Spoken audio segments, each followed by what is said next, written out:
After a slow start, Delaware is trending in the right direction for the final month of the season. Following a sweep on the road last week, they return home to Newark to face a new foe, Western Kentucky. It's the Blue Hens and the Hilltoppers on ESPN. Good evening, everyone, and welcome into the Bob Carpenter Center. I'm Scott Klatskin alongside Bill Harmon.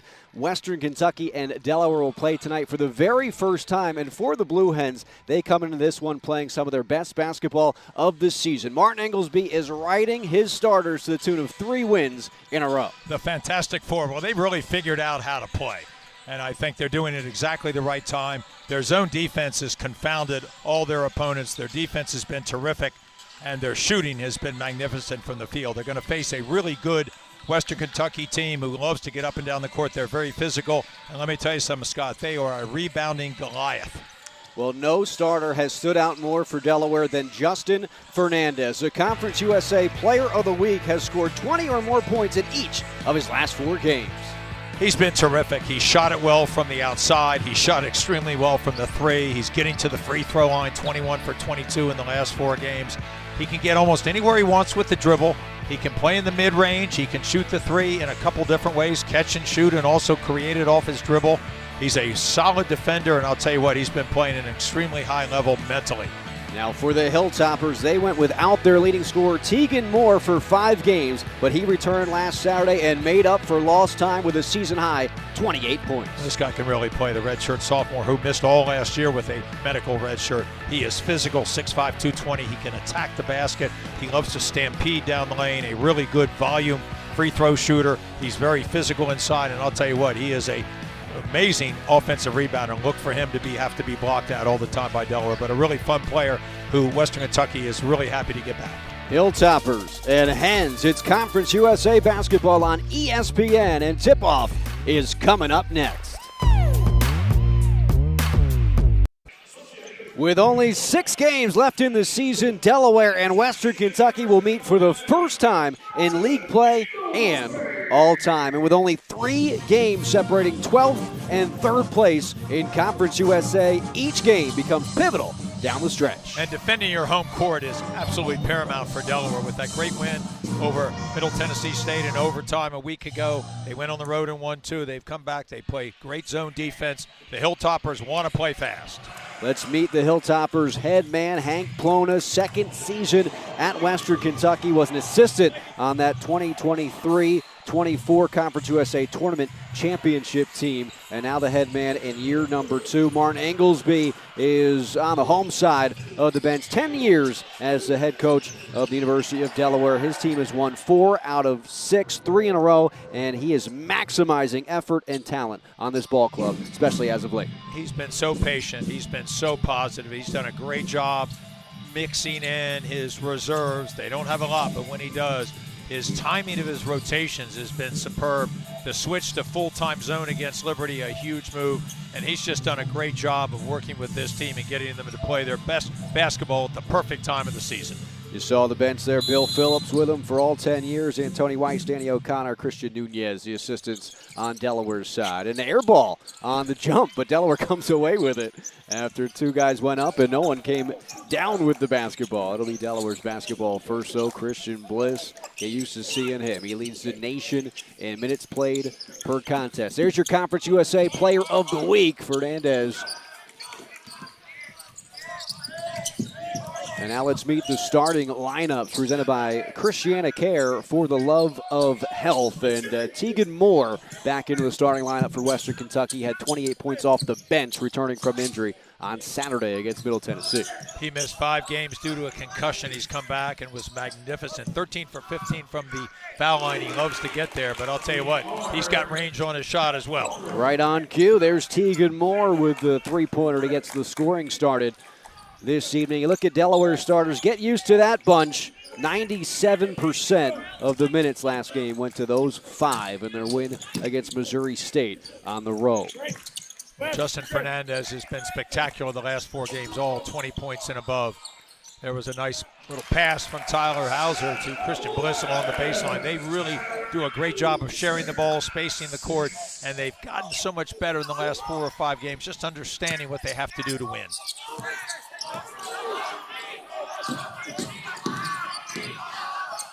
lob, backdoor against the zone. That's worked several times against Delaware this season. They've got to protect that backdoor lob, and did so that time around. Tyler Hauser has been playing very well for Delaware. Talking with head coach Inglesby as he knocks down a three. He said, Justin Fernandez won Conference USA Player of the Week, but he could have nominated Tyler Hauser as well. Couldn't agree with you more. Tyler Hauser's been terrific inside. Very fundamentally sound, plays with a lot of confidence, but he can stretch the defense with that long-range set shot. That looks back from the 50s, but I'll tell you what, he's very accurate, but when he gets in, he is a huge physical presence. He's added that to his game this season as he now does showcase the ability to get to the rim, and he'll go to the free throw line. First foul on Western Kentucky.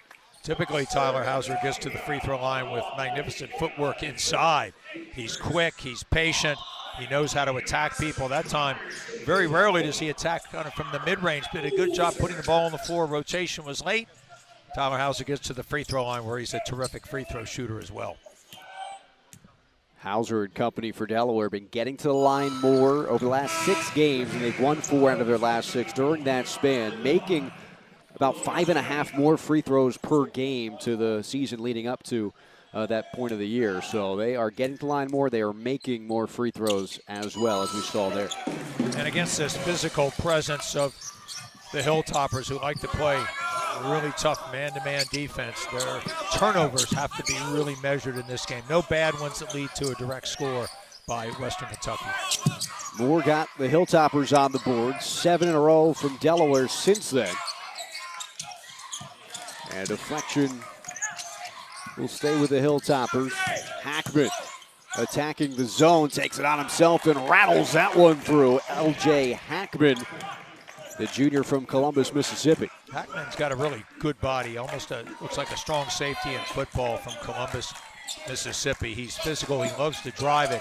They have not shot well as a team, but this team can really offensive rebound, almost 15 a game. What a pass inside from Hauser. Good cut from Macon Emery, and now Emery on the board. Macon Emery, when he's at his best, is moving off the ball. He has great cuts, he can space the court well, he runs in transition. That was Delaware basketball at its best. Space you against the man, a little backdoor, and a fine pass from Tyler Hauser. Delaware trusting their teammates more and being much more efficient during this 3-game winning streak for the Hens. Same spot that Moore made his 3. It was a miss for the Hilltoppers, but it kicks out to Hackman. Look at that boxing out by Kazanecki. Kazanecki doesn't score a whole lot, but does some little things for Delaware and has earned himself a spot amongst these Big 4 for Delaware.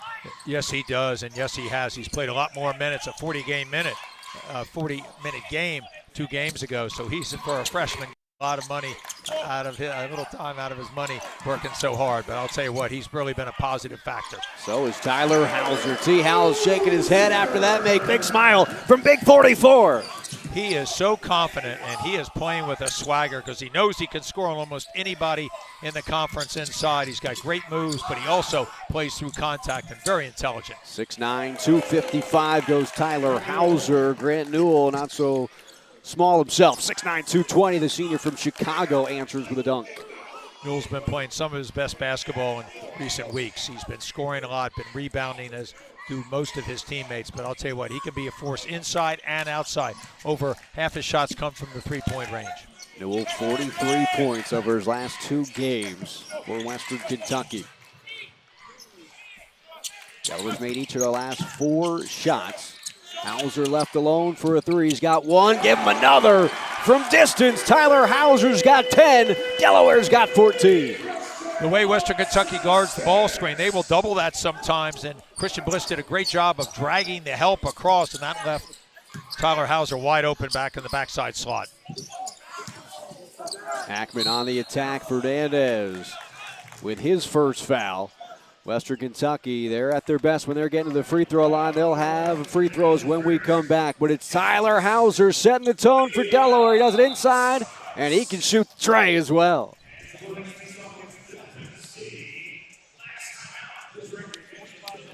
Great job on that one, Caleb. Thank you. Tyler hasn't missed a shot yet, Scotty. We got Keys coming out. Yep. Good. Yep, thank you, Cabe. Yep, gotcha.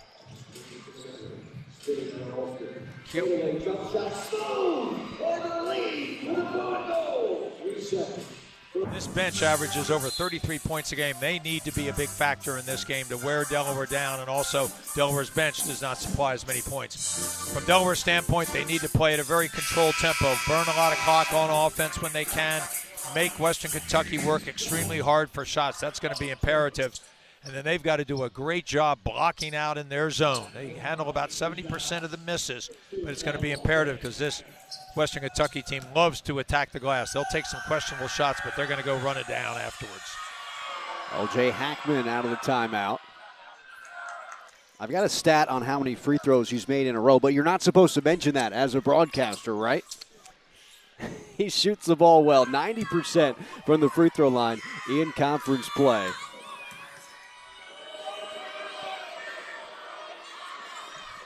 And why not? That's 20 in a row. You didn't jinx That's him. 20 in a row for L.J. Hackman. He's made now 26 of his last 28 free throws dating back to January 14th. And now we'll see some full court pressure from Western Kentucky. They want to try to increase the tempo here a little bit. Delaware's been able to play at their pace. They've run some excellent things on offense. Christian Bliss doing a nice job directing. Tyler Hauser already not only with 10 points, but with 2 assists. You talked about one of your keys being a bench production for Western Kentucky, and we see Armello Boone into the game off the bench, an excellent rookie for this Western Kentucky team. He was questionable coming into the contest, but obviously able to go, and he's a big addition off the bench, averaging 11 points per game. He certainly is, and he can shoot it, and he can score it. He finds a lot of creative ways to get to the basket. He shoots from long range, and he's very quick in transition. A 4-time freshman of the week this season is Boone. Delaware's made 5 of their last 6 from the field, as Christian Bliss, also playing his first year of college basketball, sat out 2 years at Virginia. Looks like a veteran for Martin Inglesley's ball club. Hesitation, spin. He has an array of moves and is always in control. Didn't finish that play, but he is one of the best in the business when it comes to body control and control that basketball. He plays at a wonderful pace, and you're absolutely right. He's never out of control. That's what makes him such a good passer, almost with 6 assists a game. Delaware doing a great job on their defensive glass. Nobody around for Western Kentucky, who typically crowds the basket on offense to try to get offensive rebounds. They are 3 of 9, Western Kentucky from the field. Made their first shot on that Moore three-pointer. It's been all Tyler Hauser for Delaware. Already in double figures, trying to add to it. Can't. Good defense that time by Grant Newell. Perfect move by Tyler Hauser, just couldn't finish with the left hand. Pretty good defense there by Newell as well. Newell was a little slow to get back on offense. Looked like there was some contact on the play. Still wincing a little bit. The senior from Chicago, went to California out of high school, North Texas, and now Western Kentucky. He's had a circuitous route to get to Western Kentucky. Looks like he's got a little bit of an ankle brace on his left one, so that's where he may have gotten bumped. He's got the one-on-one assignment on Hauser. And Bliss gets him in the air. Newell had nothing he could do but grab him. And it'll send Christian Bliss to the free throw line for Newell. That's his first. It's almost a foul out of frustration there. Newell got caught up in the air with a nice fake by Bliss, and then he comes down. He just decides to wrap him up. They got switched here with Newell on the much shorter Bliss. He just needs to stay down on his feet. Got a little too aggressive there. Christian Bliss playing at that pace you talked about. Interesting call on the floor, not giving Bliss the shot. That's why you saw Newell come down with his hands to not even allow him to begin to approach the basket. Hands were hot. They haven't scored in 2.5 minutes, though. And now Macon Emery will try to change that. Looking off the hand and was. Macon Emery, typically from 3, needs to get off to a good start. Here comes Fernandez, Conference USA Player of the Week. To the air and to the cup. Where he's really improved his game. Came in from being more of a catch-and-shoot player, can now score the 3 off the dribble, but he's gotten much better driving the ball and taking contact and playing through it. Corner 3 off the mark, and Fernandez corrals. Miller continues to do a great job of blocking out in the zone. Typically, zones are a little bit more difficult to block out against because you don't have an assignment or you're not necessarily close to someone. Western Kentucky hasn't attacked the glass, but Delaware's done a great job of defending it. Western Kentucky now 1 of their last 7 from the field. Bliss firing away. He'll get 3 shots when we return. Delaware doing on the defensive end. And some offense from the defense. A steal and a bucket. Delaware up by 7. Delaware leads 16-9 here in Newark, Delaware. First time these two teams have met all season, all time. As we look at the conference standings in Conference USA, 6 games left until everybody heads down to Alabama. Well, not everybody. The top 10 on that list will be there, and you can see from 12th place to 3rd place, only 3 games separate. This could be a real bunch finish, and it's going to come down to maybe the tiebreaker for a couple teams. So it's imperative. I think you've got to, if you get to 7 wins, 8 wins definitely, 7 wins, you're probably in pretty good shape. So 6 games remaining. Delaware's got 3 at home and then 3 on the road. It'll be important for them to find a way to at least grab 2, if not 3, if they want to make the playoffs. Kentucky with the 7, they probably need 1 more, and they're going to feel in pretty good position. And then nobody wants to play a Martin Inglesby coach basketball team in a conference tournament. He's been to the championship game. Delaware has in 2 of the last 4 seasons, going to the NCAA tournament in 2022, and then making a miraculous run from play-in to playing for a championship. Lost to UNCW in the CAA finals a season ago. So just need a chance. Just got to get in there. And Christian Bliss trying to help the cause with a free throw. He'll get 3 of them. Martin Inglesby and his staff do a great job of preparing, watching the tape, scouting, doing a magnificent job. And they know how to manage these tournaments as well. How do you get enough rest? How do you get some preparation, get them off their feet? I think Martin and his staff have done just a terrific job over the years, doing all the little things that allows your team to play at the highest level possible when you're playing 3, sometimes 4 nights in a row. Christian Bliss makes all 3, second in Conference USA in free throw percentage on the season. Largest lead now for Delaware. Moore scored a 3, and now he'll get a little closer than that and score from the interior. Good job by Hauser not to draw the foul there on Moore. He's looking many times when he gets inside to not only be physical and finish through contact, but to get to the free throw line. Shot 15 in the last win. Moore is a guard, 6'5", 220 from Dry Ridge, Kentucky, but he is solidly built and is a guy that can do just that, post up as well as hit the 3. This guy scored 3,300 points in high school, had over 1,000 rebounds, and 848 free throws in high school. Pretty impressive stuff. In the state of Kentucky, I don't know where that puts you on the list because there's been some greats out of that state of Kentucky, but impressive nonetheless. He averaged 31.7 his senior year. That was 8th ever in the state. Very impressive for Tegan Moore, and he's battled some injuries, was part of the championship team of Conference USA his freshman year, and then had an injury a season ago which kept him out. This is his redshirt sophomore campaign. Yes, he did. He played in, I believe, 22 games that freshman year, averaged about 6 points a game. He was a big factor coming off the bench, and now they've used him both as a starter and off the bench. Missed those 5 games due to that head injury, but they really need him back, and he's going to have to play well here tonight. Macon Emery, they love to see him play well and continue to do it on a consistent basis. Macon Emery, a lot of minutes for these starters, and Macon knocking down the triple. Emery makes it 24-11 in a timeout taken by head coach Hank Plona in his 2nd season with Western Kentucky. Nice pass by Hauser to find Emery. You know, Emery playing a whole lot of minutes for Delaware, as is Christian Blitz and Fernandez, because so many players are injured for Delaware or taking time away from the team. As we look at or talk about who is missing from this lineup, Kevin Riley was a preseason Conference USA selection. He's out. Jameel Brown, transfer from Temple. He scores 19 in the opener against Bucknell. He has not been able to play this season. Nana Njoku comes over from Villanova, and he is no longer with the team. And then Mason Ellison, a 1,000-point scorer in high school, is supposed to be the backup point guard for Christian Bliss, and he can't play either with the thumb injury. So you look at the guys that aren't available, and you've got half your rotation that you thought you were going to have, which makes it even more impressive the way that Coach Inglesby and his staff has this ball club playing. Well, losing Kevin Riley was huge. He only played 22 minutes in 1 game against Bucknell, the opener. His shooting, his experience, and his defense. Brown had gotten off to a really good start, especially shooting from long range.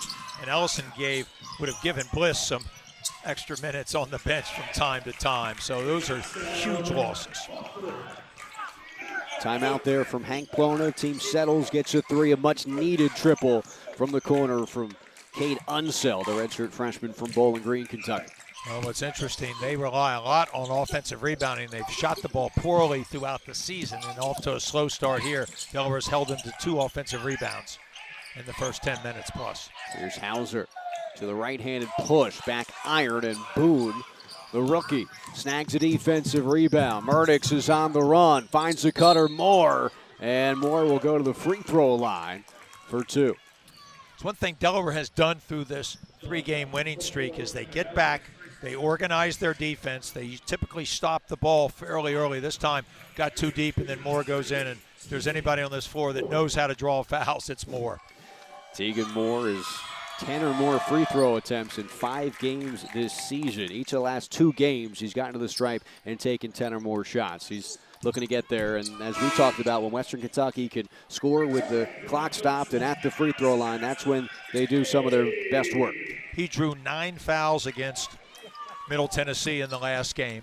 They shoot almost 25 a game and make somewhere between 17 and 18, so it's a big part of their offense, and they need that when you're not a particularly good outside shooting team, both from the 2 and the 3, but a very solid free throw shooting team.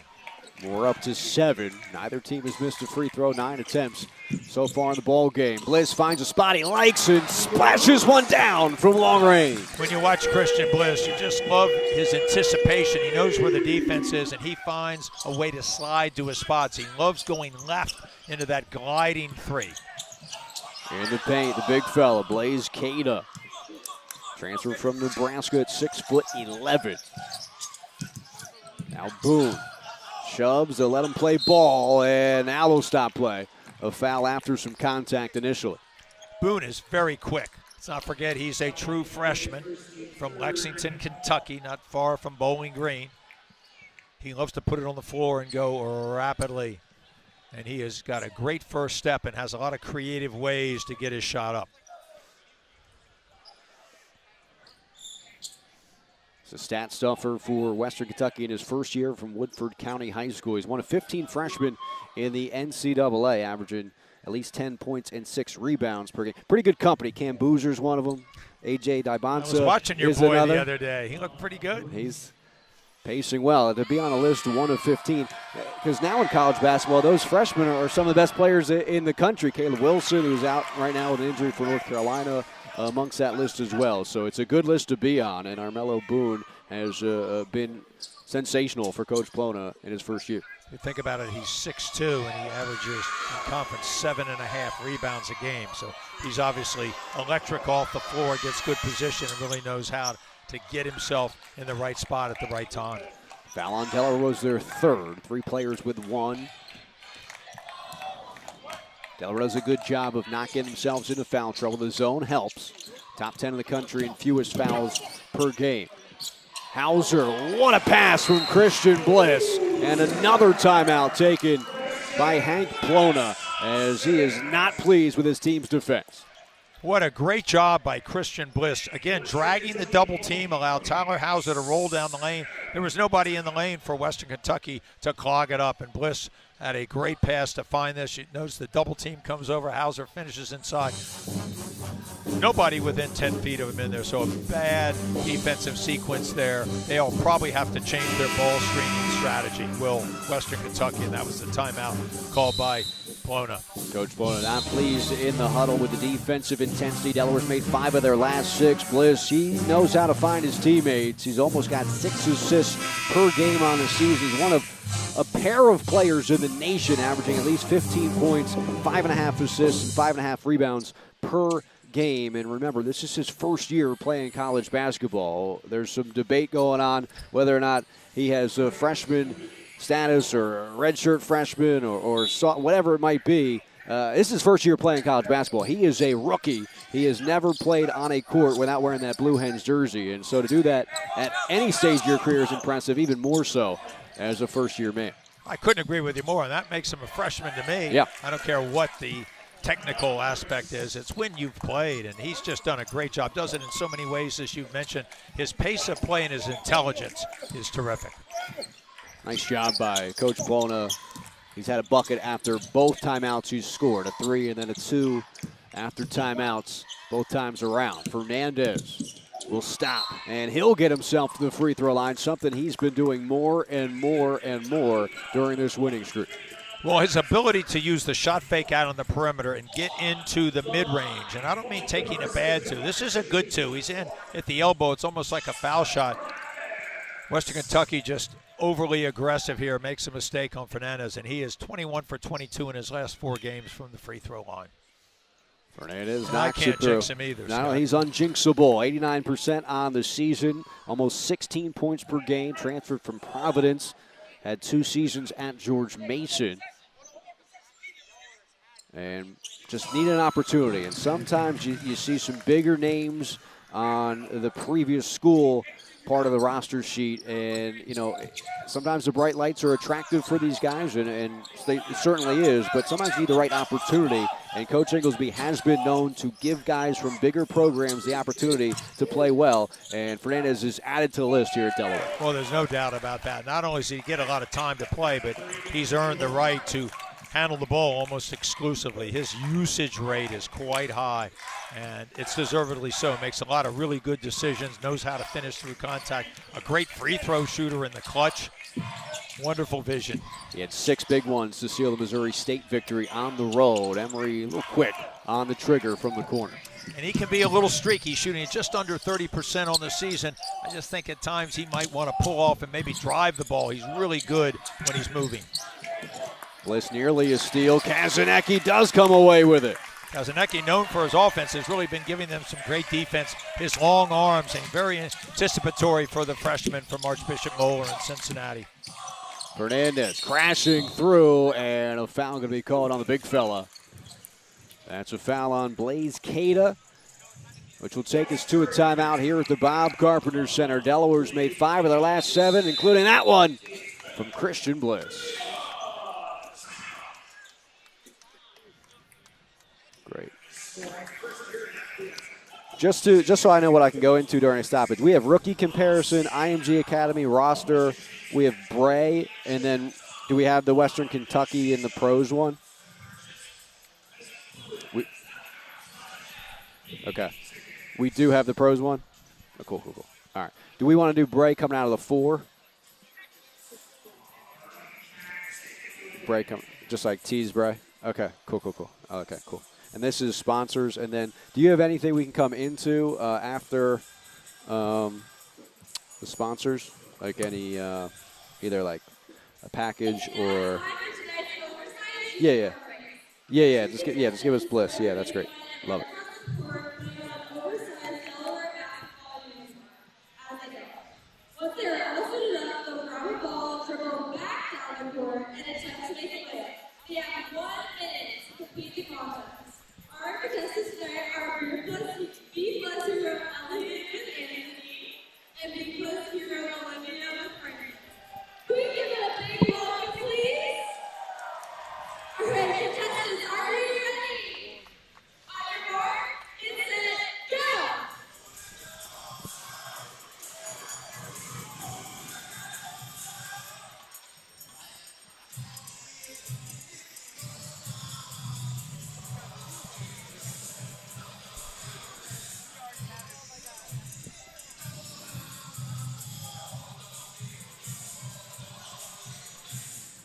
This is a clinic on offense. Oh, great. We are so efficient. Doing it. Nice. Good. Billboards in the Bliss. Nice. Here we go.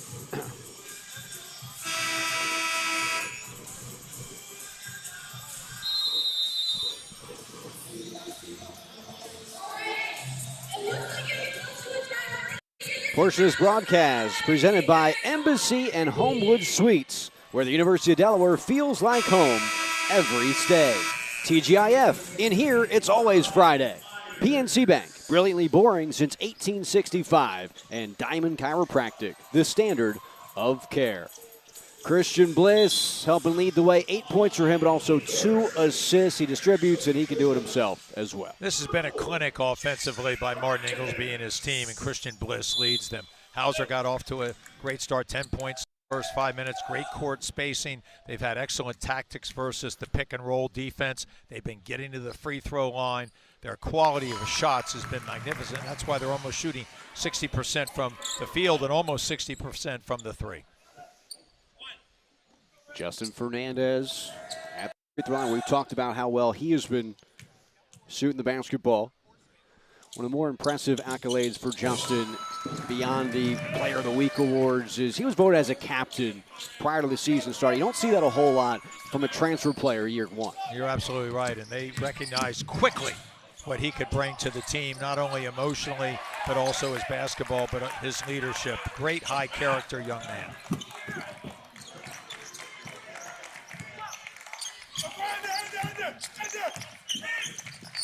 Delaware's run some nice set plays against Western Kentucky, a few that they haven't seen, but they've really been handling the pick and roll defense extremely well. And there it is again. They draw the double team away from the shooter. Hauser gets himself spotted up. There's no rotation by Western Kentucky. Coach Plona might need another timeout because their pick and roll defense has really hurt them. Emery gets a piece of it. Give him a pass breakup. Manny Rojas, the defensive coordinator at Delaware, would like that one. And a nice save by Megan going along the end line. And Kazanecki getting himself in a great spot just to receive the ball. It's a little fact, but come meet the ball when one of your teammates is going out of bounds. Bliss surveys. Kazanecki, the rookie. Can't get that one to fall. And a good rebound by Blaze Cada at 6'11". Quickly down the floor. Enzo's got 1-3. Won't get another. A good job by the freshman Kazanecki getting himself in position after the miss to grab a defensive board. Well, he didn't linger after his miss, and he hustled back, gets the weak side rebound, and Delaware continues to do a really good job in their zone of blocking out and not allowing Western Kentucky to get those second shots that they're so good at. Bliss, Kazanecki.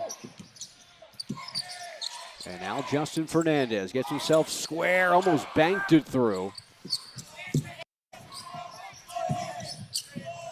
Western Kentucky's got to find a little bit of better movement offensively. They've been just driving the ball against the zone, not much screening, kind of settling for some long shots as it's there. And Delaware continues to find ways to recover the ball in the mid-range. That's so important when teams are taking long-range shots. Cade Unseld has missed the last 2 shots down the floor for Western Kentucky. 90% of his shots, Bill, come from beyond the three-point arc.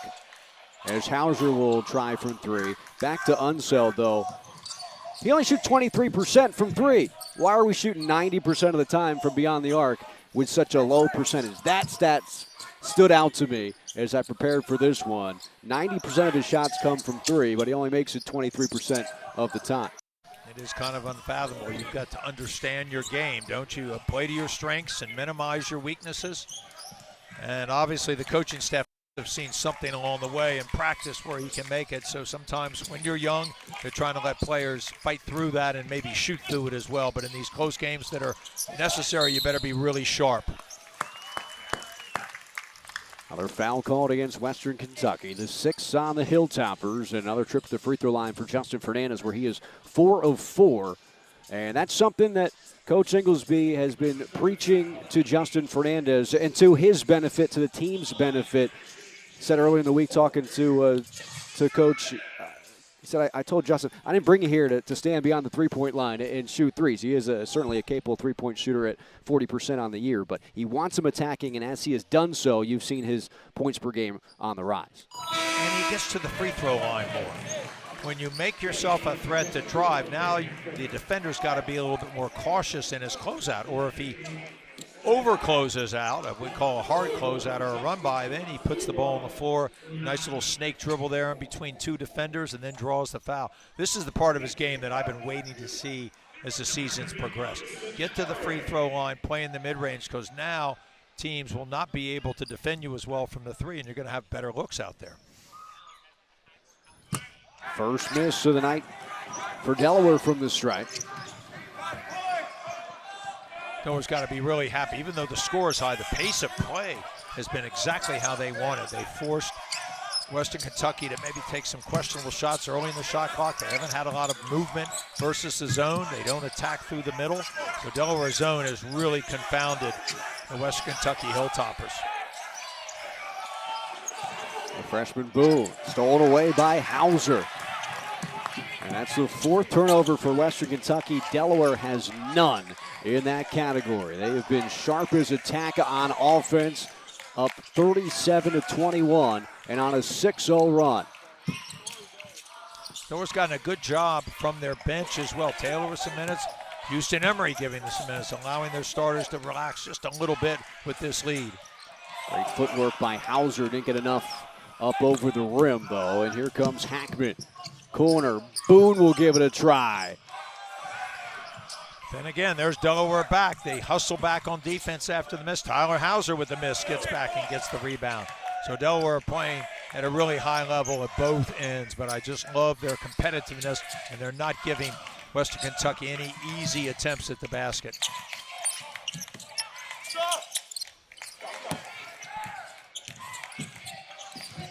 Seven on the shot clock for Delaware. Kazanecki's going to have to go to work. And the first turnover of the night for Delaware will bring us to our final first half timeout. 37-21, Delaware in control here at home.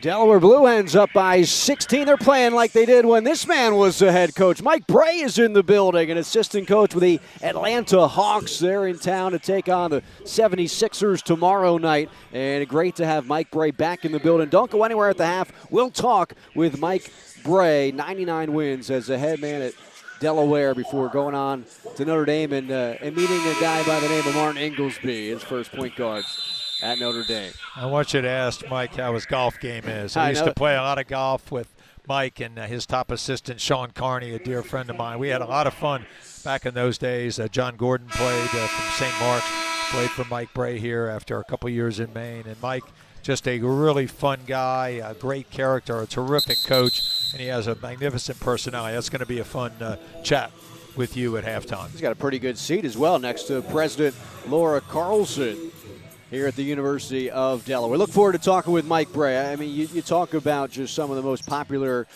names in University of Delaware sports history, and he's right towards the top of the list for what he did for this basketball program in the 90s.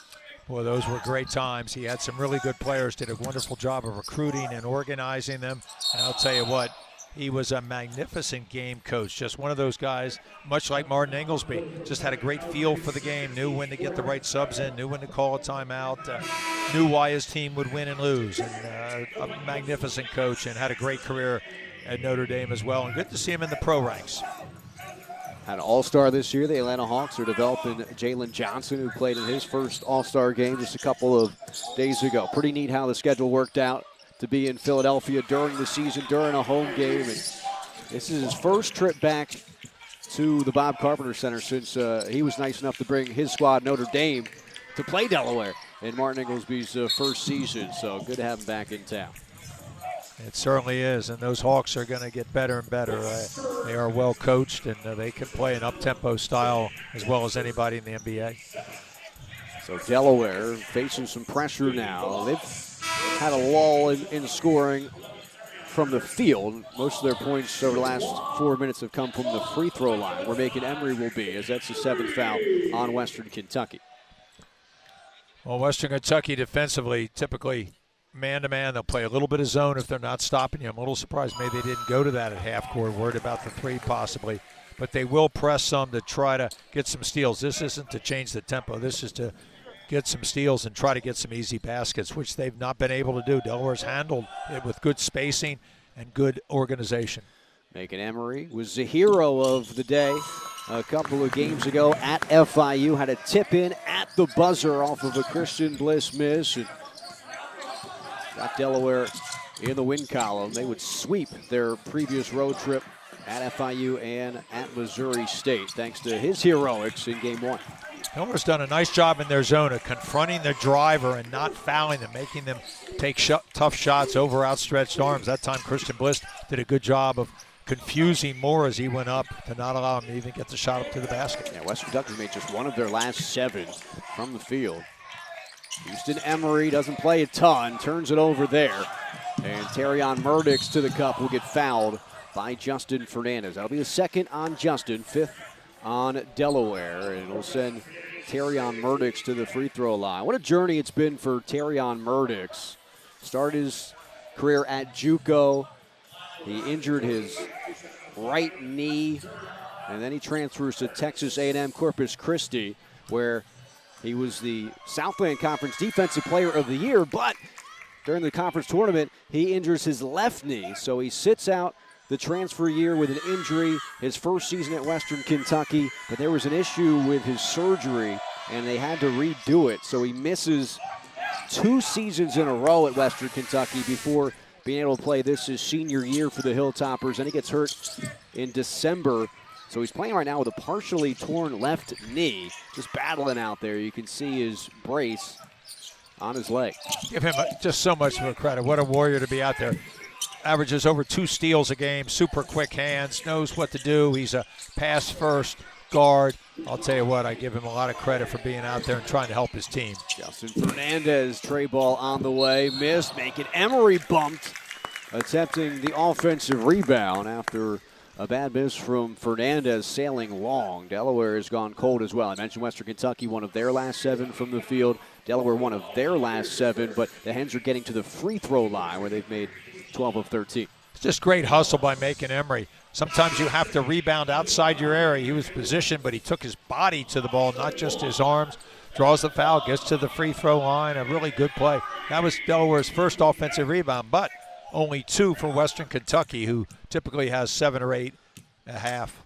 That's one of the keys to success for any team we're playing Western Kentucky. They've got some big boys. Cada at 6'11". Grant Newell, a good rebounder at 6'9" off the bench. Odiahi is 6'11".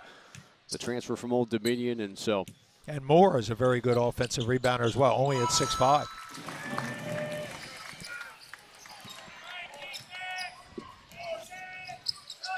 This is a tough team to come back on because the zone really forces you out into some positions.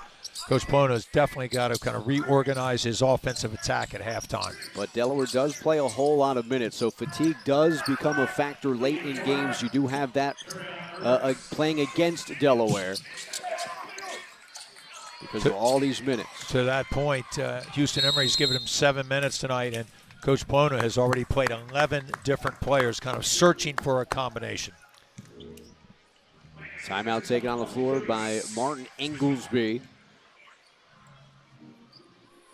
And already 2 timeouts taken in this game from head coach Hank Plona. Dell leads at 41-27. As we mentioned, don't go anywhere at the half because we'll talk with Mike Bray, an interview here on ESPN after 32.6 expires on the first half clock. Delaware, they've been so efficient on offense, 48% from the field. What have you liked that you've seen from Delaware's team? Their quality of shot and their shot selection has been great. They have terrific court spacing. They've shared the ball well. They've had great tactics versus the pick-and-roll defense of Western Kentucky. They've been able to drive it at times and get to the free throw line. They haven't settled for threes outside of a couple late in the shot clock. And they've done a really nice job with their bench, too, managing the minutes. So some really good play here by Delaware. They're in a great flow. They're playing with great confidence. And when you have that outside attack and then you have Tyler Hauser inside, who's been so effective in there. I mean, he got off to a 10-point start in the first 5 minutes. Still has 15 in the half, slowed down a little bit, but he's been terrific in there, and he knows how to draw fouls as well. After the timeout taken by Delaware, use it or lose it, can't bring it into the second half. Delaware's not made a shot from the field in over 6 minutes. They begin down at the free throw line. And now 8 to work for Christian Bliss. Back door to Fernandez, trying to squeeze it into a tight window, and it's batted away. Here come the Hilltoppers. Off the bench, and a bucket for Ryan Myers. Delaware will have 5 seconds. Now 4. 3 for Christian. Kazanecki to get it off at the horn. It won't fall. Delaware will take a 41-29 lead into the locker room. A great first half by Delaware. Yes, Western Kentucky came back, a little bit of regression to the mean. They started to shoot a little bit better. Their bench maybe wearing down Delaware just a little bit. But Delaware getting to the free throw line 15 times, making 14 and shooting at almost 50% from the field. A great start. Western Kentucky's got to make some adjustments defensively and then find a really good zone attack plan. Delaware up at the break. Don't go anywhere. Former Delaware head coach Mike Bray will be with us after this break.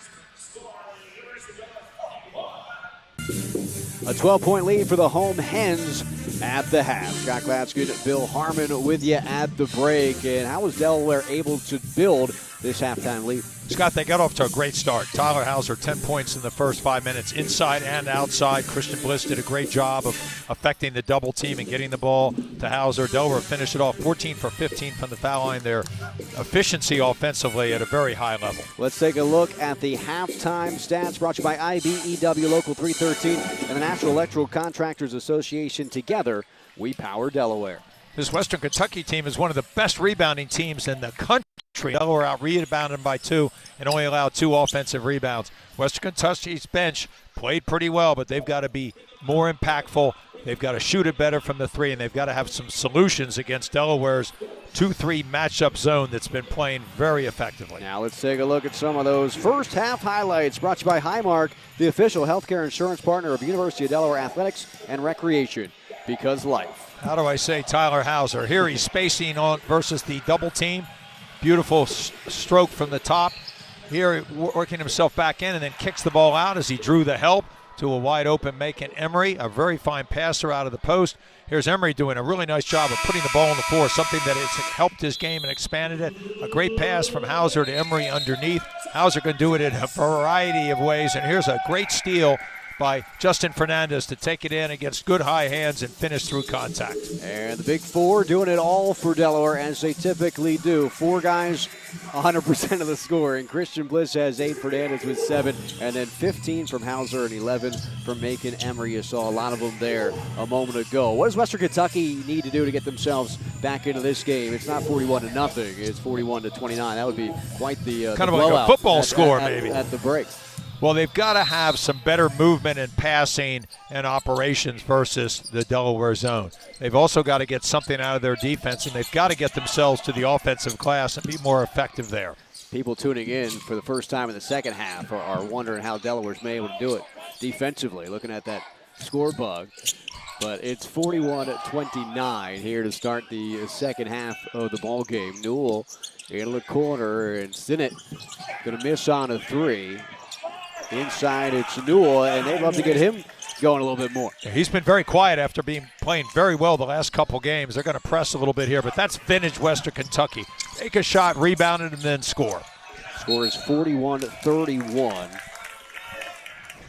As we work through some issues on the bug, Delaware turns it over, and so they went about, 16, 17 minutes with 0 turnovers, and now they pick up their 4th of the ball game. In their 3-game winning streak, they have taken much better care of the ball. Been a problem most of the season, but doing a much better job. And here they're going inside, trying to tip it. They're working themselves to the glass. Keita's really good in that case. I don't know if that one was tipped. That should be a backcourt violation. It is. Barat Ramnanan right there on the call. The official, Shane Land and Devin Page are officials here tonight. They've done a nice job, kind of called exactly what has affected the game. Here's good job by Hauser going straight up, competing well. Keita just tosses the ball out. You've just got to take your time there and find the most receivable player. Now Delaware was up by 16 points at its largest, and they've gone now close to 7 minutes game time without making a shot from the field. They made free throws down the stretch, but they haven't gotten a bucket in quite some time. Well, they haven't because Western Kentucky's fouled them a lot, and they've allowed them to get to the free throw line. The pace of play really favors Delaware here. Fernandez, he gets the bucket at the buzzer of the shot clock. Ends the drought for the Hens. Well, that's exactly what you want to do to thwart a comeback by a team, especially when you're at home. Use the clock, get a shot right at the buzzer, score it, but make them defend you for 30 seconds. It gets them very frustrated. Erdix gets deep. Keita. Hackman was looking for a shot early in the first half, and early in the second half, we see the same thing. They're going to try to attack as best they can. Hackman in particular. Murdix, who was playing on that bad leg that you talked about earlier on, he's been really courageous out there playing against Fernandez in their man-to-man.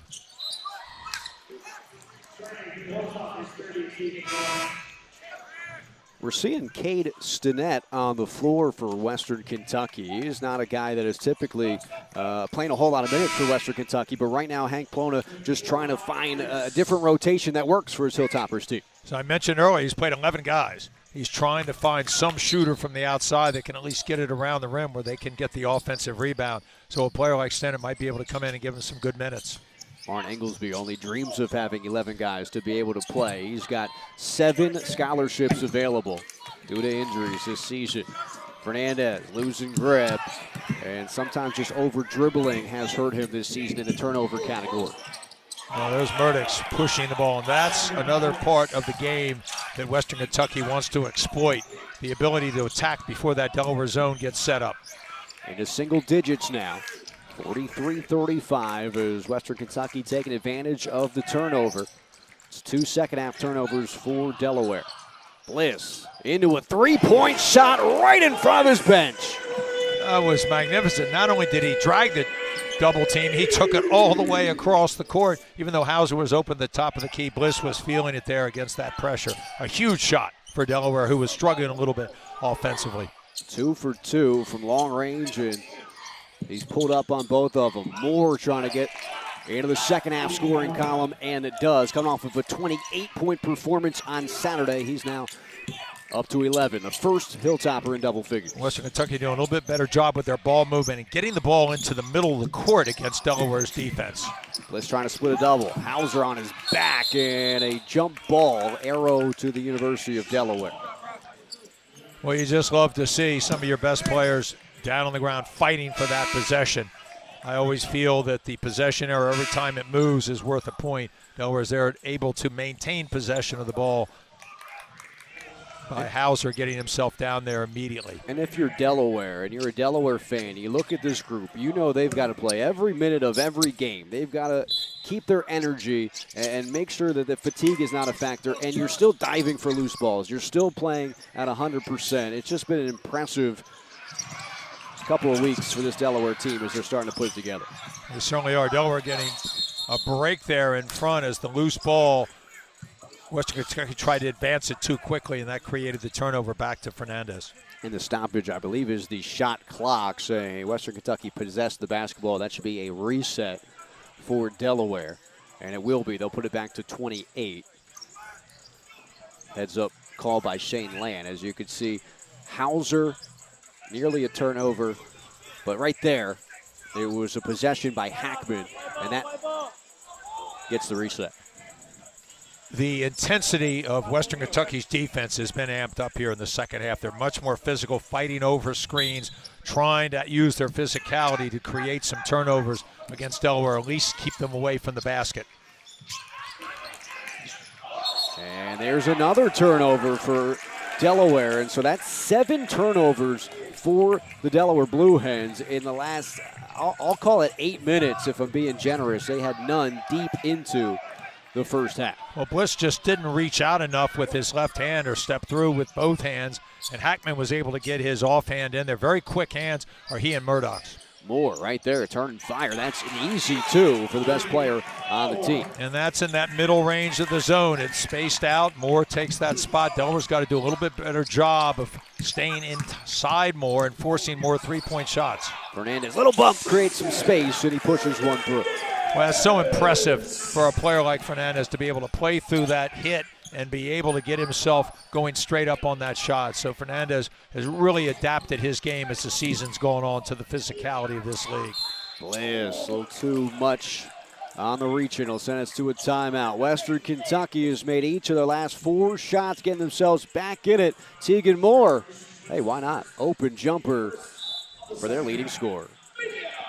Western Kentucky has found their offense here in the second half, making this lead of Delaware's down to single digits. And what a matchup we have with some of the best rookies in Conference USA. Armello Boone, a 4-time Conference USA Freshman of the Week, and Christian Bliss leading all CUSA freshmen. Assists, steals, free throw percentage, and minutes. Both of them been able to shine on their college basketball. And that's really impressive too. When you just come out and play in a new league and you are playing as a freshman really for the first time in any sort of advanced minutes, it is really amazing how both these young athletes have been able to adapt so quickly. It just tells you the ability and the skill level they both possess. Christian Bliss, as we've talked about, leads not freshmen in the nation, but every college basketball player in Division I in minutes per game. He's at 39.5 minutes per contest. I don't think he knows where the bench is.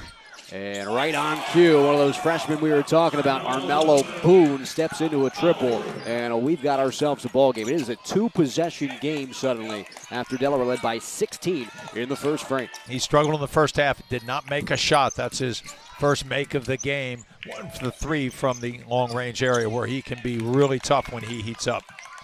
It's 5 in a row now for the Hilltoppers. Outscoring Delaware 13-7 so far in the second half. Kazanecki. Bliss is going to have to go into his bag with 6 seconds. A pass to Fernandez with 3 from the foul line. Beats the buzzer for the second time this half. And boy, was that a high-hand closeout. He was able to elevate because of his athleticism to get that shot off in the mid-range. He is just uber confident as of late. 20 points in each of his last 4 for Delaware. A long 3, Myers, and Hauser will bring it down. Myers can make that shot. 55 threes on the season coming in. Myers is their best long-range shooter, and he is very confident, kind of has the green light, and was looking for a little help on the offensive glass. Hauser with a great rebound. But Myers has been cold. He's made just one of his last 10, 0 of 6 last game against Middle Tennessee. There's a foul called against Western Kentucky. Speaking of Myers, the graduate from Brooklyn, New York, this is Bliss getting himself inside against Hackman and drawing the foul. Bliss is really good at using his body to ward off the defender and creating the foul. And going to finish up on Myers. Myers has great range. He's got a high usage. He can score in bunches, and I'll tell you what, don't foul him. He's a terrific free throw shooter as well.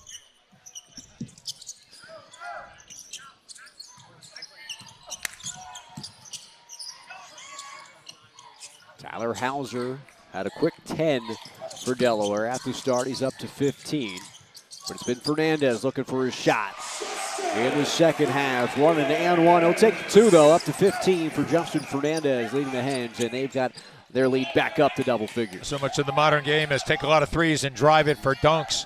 Nobody wants to play in the mid-range, but I'll tell you what, Fernandez is as good as anybody in the mid-range, and certainly in this conference and maybe even in the entire country. He's great off the dribble. He's developed a wonderful lift on his jump shot. He is very effective, especially when he's chased off the 3.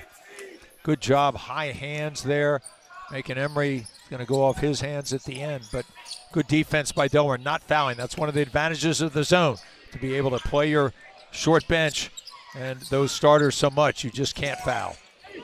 As we do get a whistle and a 1 for Tegan Moore, who's up to 15 as well for Western Kentucky.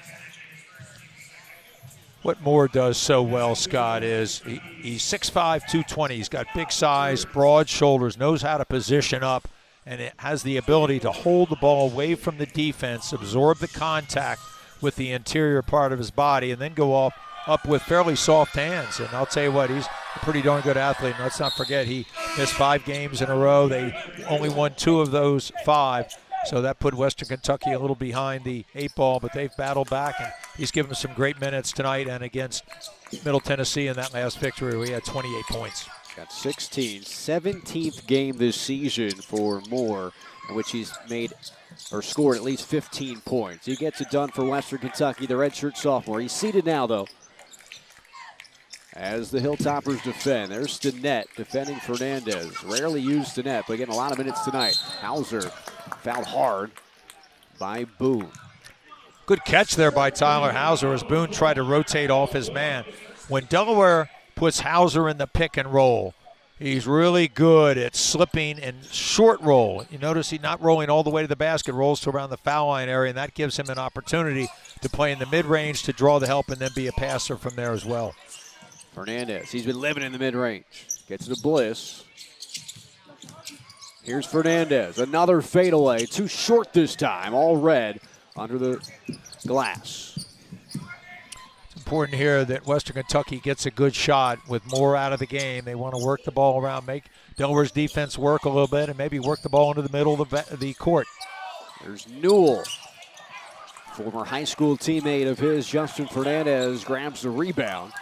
And Bliss will walk it up. A lot of minutes for these starters for Delaware. They'll control the pace. They've needed to because of all of the minutes that these guys play.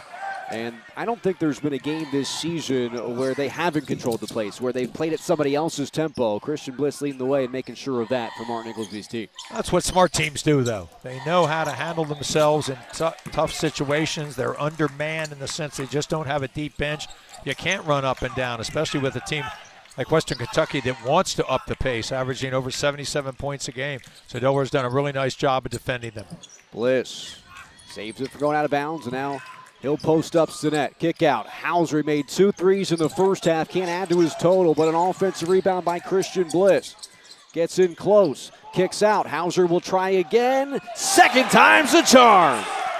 How about Christian Bliss, though, with the great offensive rebound? He drew 3 players into the lane, kicks it back out to Hauser, playing with extreme confidence. He's not worried that he missed one because he knows he's probably going to make the next. Delaware expands the lead to 10. A timeout here on the floor.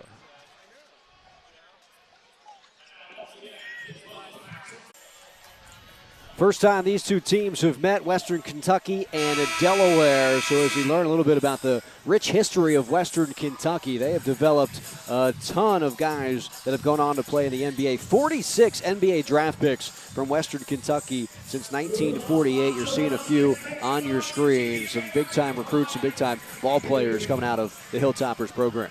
They certainly have been, but let me tell you, I'm old enough to remember Clem Haskins from the 60s, and one of my favorite all-time players, Jim McDaniels, 7'1", played against Tom Inglesby. A great player who went to the ABA and then eventually ended up in the NBA. And in terms of current players still in the NBA, Mitchell Robinson. Remember, that was a big get for Western Kentucky in 2017. He was a top 10 recruit in the country, so for him to commit to Western Kentucky, didn't end up playing. He sat out the 2017-2018 season, and now getting it done for the New York Knicks. But a lot of guys who have come through this program. That Bowling Green's a pretty nice town to recruit for. I guess so. You ever been out to Bowling Green? I have. Third largest city in Kentucky, and believe it or not, Scott, that is the only place that Corvettes are made in the world. If you say it, I believe it, Bill. I won't fact check. Kazanecki turns it over as we get back into action. Newell has scored 43 points in his last 2 games coming into this one, but he passes off that time. Only 6 points today for the senior. Another foul on the floor, and Delaware's now 4th this half. It's important that they stay out of foul trouble. There's good working of the glass by Moore and others. They're starting to jam the ball inside. They settled for 3s in the first half. A nice change up by Coach Plona and his staff at halftime. That was on Macon Emery. That's his 3rd. Macon has got himself into some foul trouble late during this winning streak for Delaware. The Hens, it's worth mentioning again, do not have a bench. And they have 2 guys available. Houston Emery has played 7 minutes. Jaden Taylor is available in terms of scholarship guys. So if you get into foul trouble, you got to just not foul because you can't come out of the gate. Good job by Bliss there as he lost the ball, be able to scoop it out to Tyler Hauser. Delaware content here to run a lot of clock and make Western Kentucky defend him in the half court. Hauser off the pass from Fernandez. Can't get it to go, but he will get 2 at the stripe. Western Kentucky is still struggling with their ball screen defense. If you're going to double the ball at the top and have it be dragged away from the roller or the pick and pop player, you better have somebody in the lane. Just late rotation there by Tegan Moore. And then a good job by Hauser to draw the foul. Tyler Hauser missed all of last season with an injury. Came back, and if there was comeback player of the year in Conference USA, he would certainly be the winner of that award.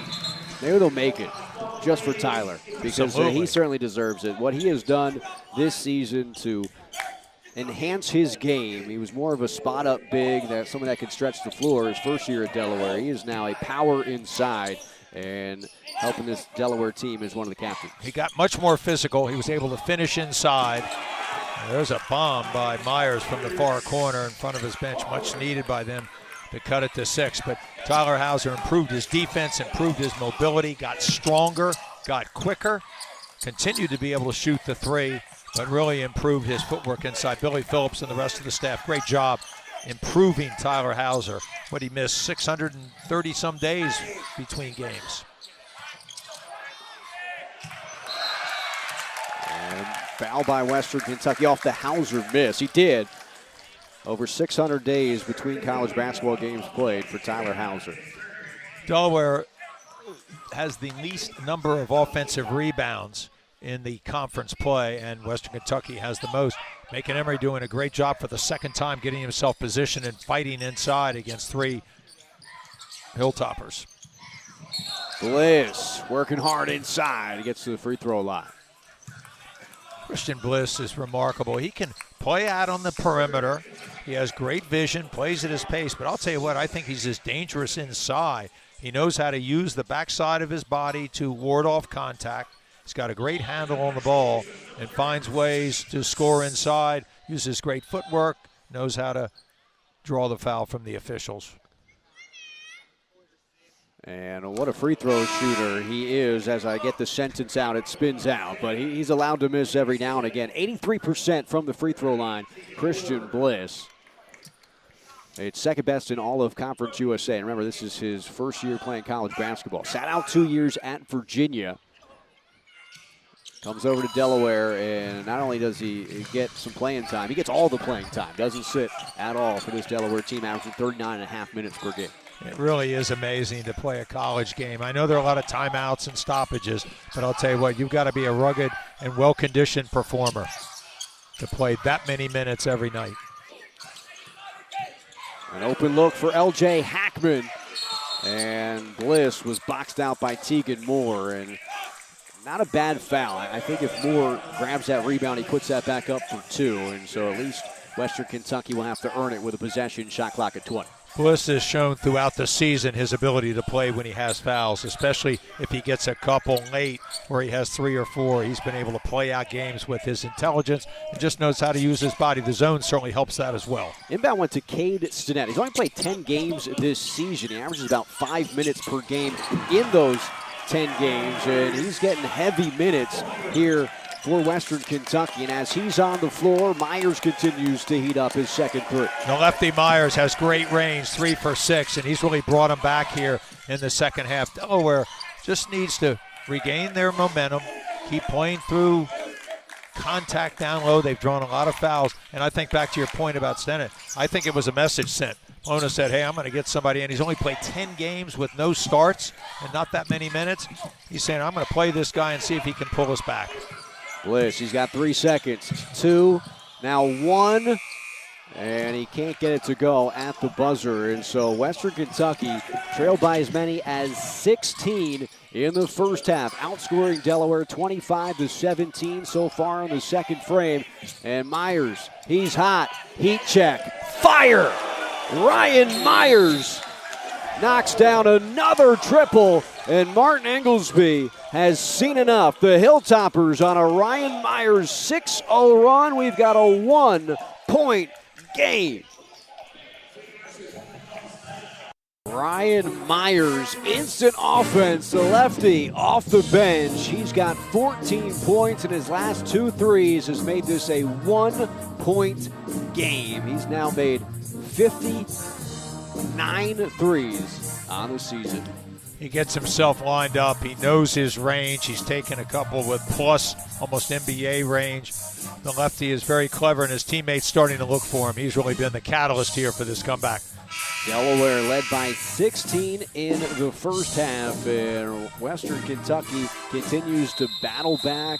More turnovers for the Hens that have hurt them in this second half of basketball, and now the Hilltoppers on a 6-0 run over the last minute to make this a 1-point game. You look at the bench points. That was one of your keys for Western Kentucky, to make sure the bench was a factor in this game. Ryan Myers factoring into that for sure. He's got 14 of those 17 bench points. He certainly has, and Coach Plona has played a number of players, played 11. Delaware's only played 6. That's Houston Emery coming off the bench. That can be a big factor in a close game, just the fact that they have less fatigue and Delaware can get worn down in the later stages only because they just don't have enough reserve to play. But they have really battled hard in this 3-game win streak. Important here that they have a couple great possessions, make Western Kentucky defend, either get to the free throw line or get themselves a good look. Out of a timeout called by Martin Inglesby. They go to Hauser. He's got 8 seconds to work. Battling Cada.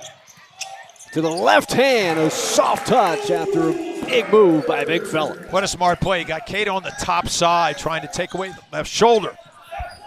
And then a drop step immediately and finishes with left hand, which he's very capable of doing.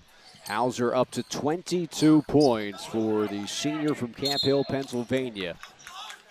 And he gives Delaware a little bit of room up to a 3-point advantage. 7:15 left to go, so a lot of basketball left to be played in this one. And it's going to be tight from here on out. Delaware led by 17 against FIU late on the road last week before winning on a tip-in by Macon Emery. So Delaware has lost some big advantages in the second half during this win streak and still coming through with victories. It's a good job forcing Kate into a spot that he doesn't really like. He's a dunker or a layup guy off of plays for him. Bliss attacked.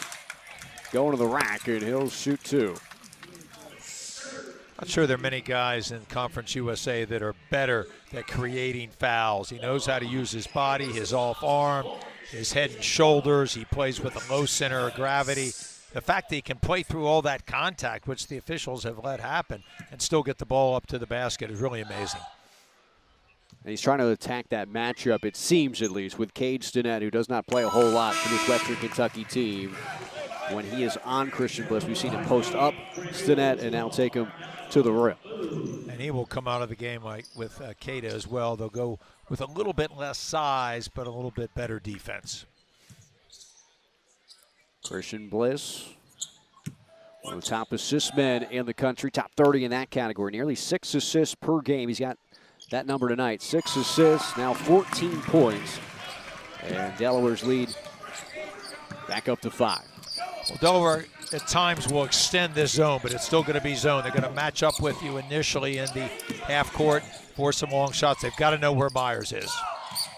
He's in the paint, dumping it off to his teammate, Tegan Moore that time. They haven't had much success driving the ball, but Moore has done a nice job of exploiting the middle of Delaware's defense, especially in the second half. Moore's up to 18 now.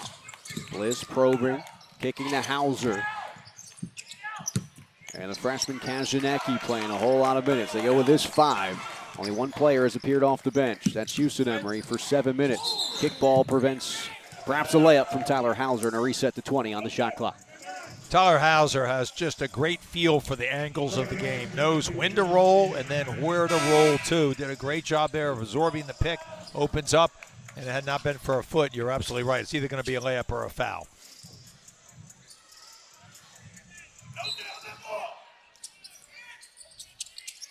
Fernandez and Hauser in the area.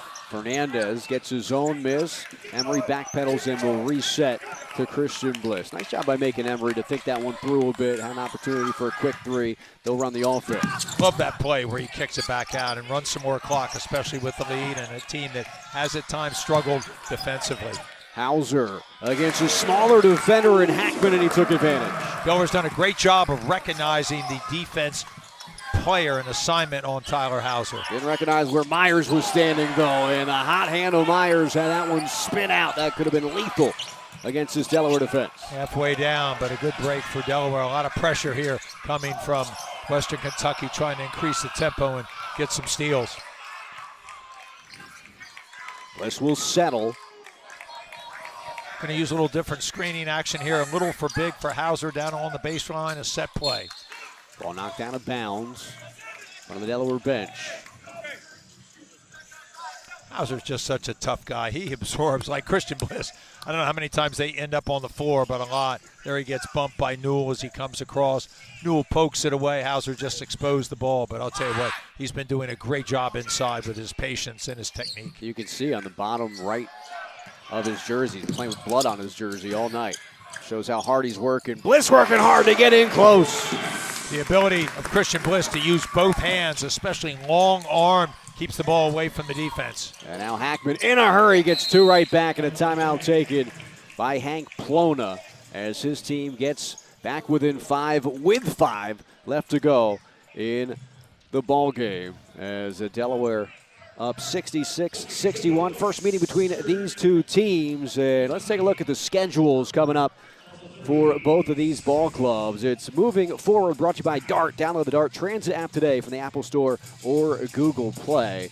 As we look at Western Kentucky, can they be the first to knock off Liberty?